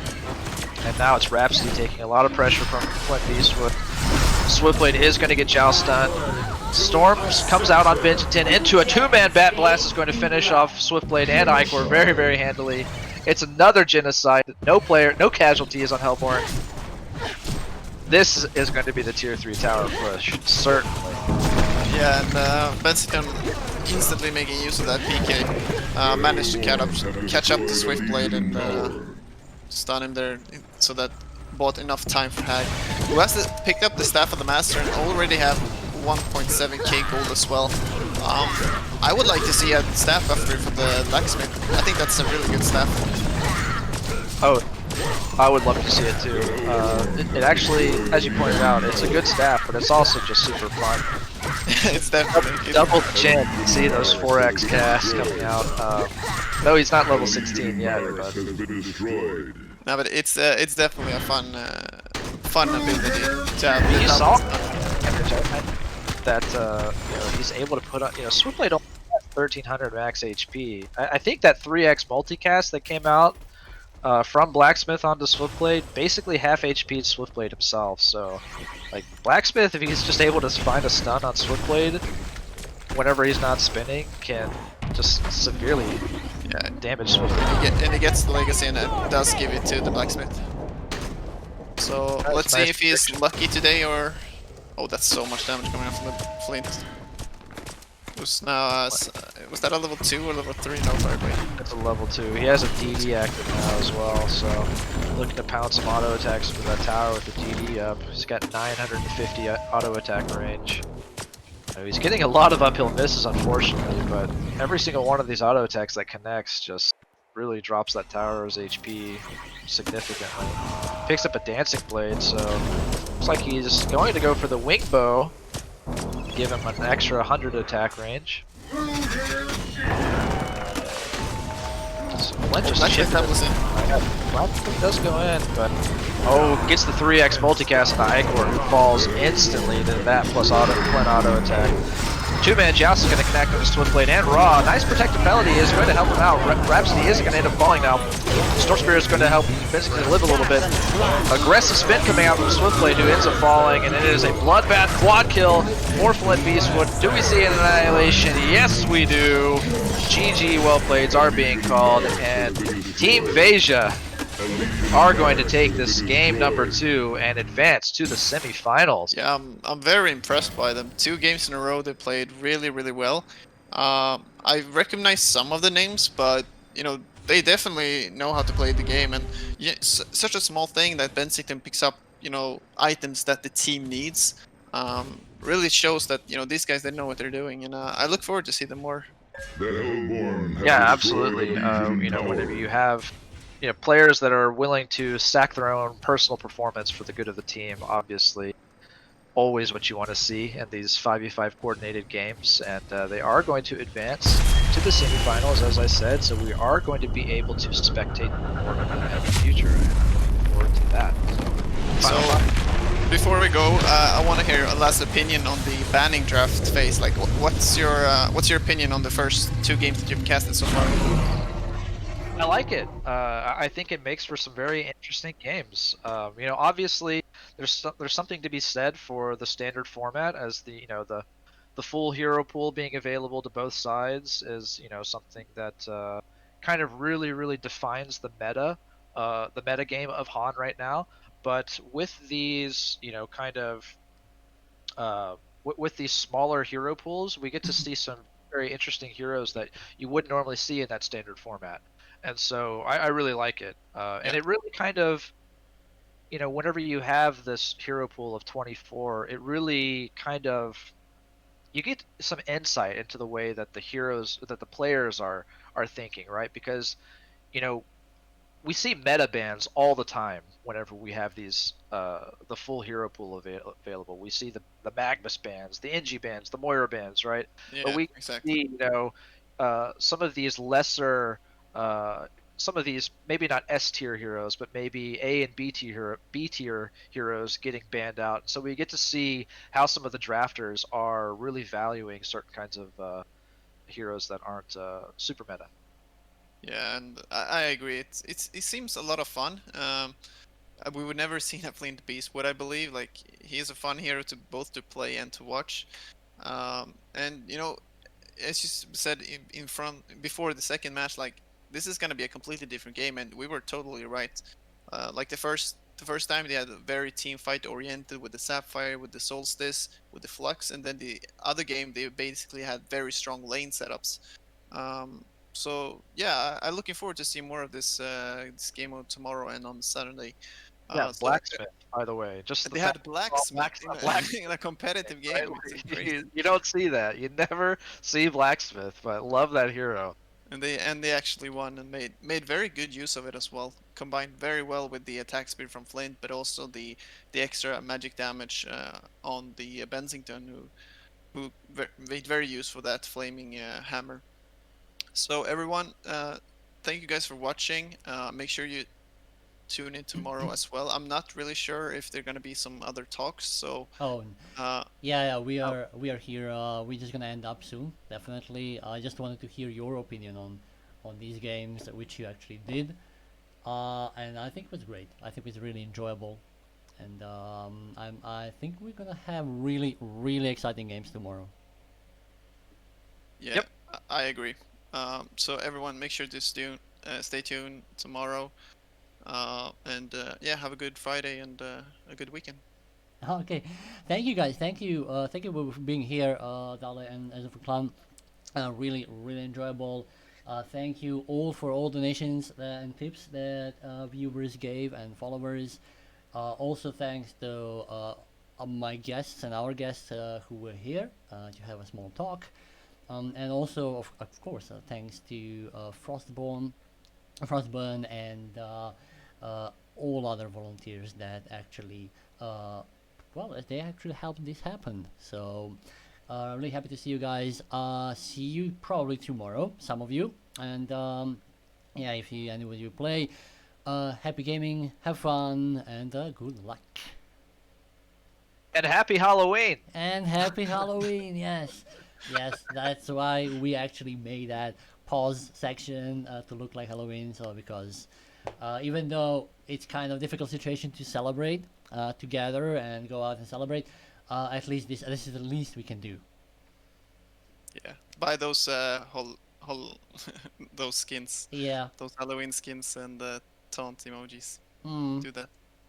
Yeah, oh, amazing. Okay, guys. Yeah. So see you tomorrow. Have a nice rest of the day, and yeah, get some good rest. Stay healthy.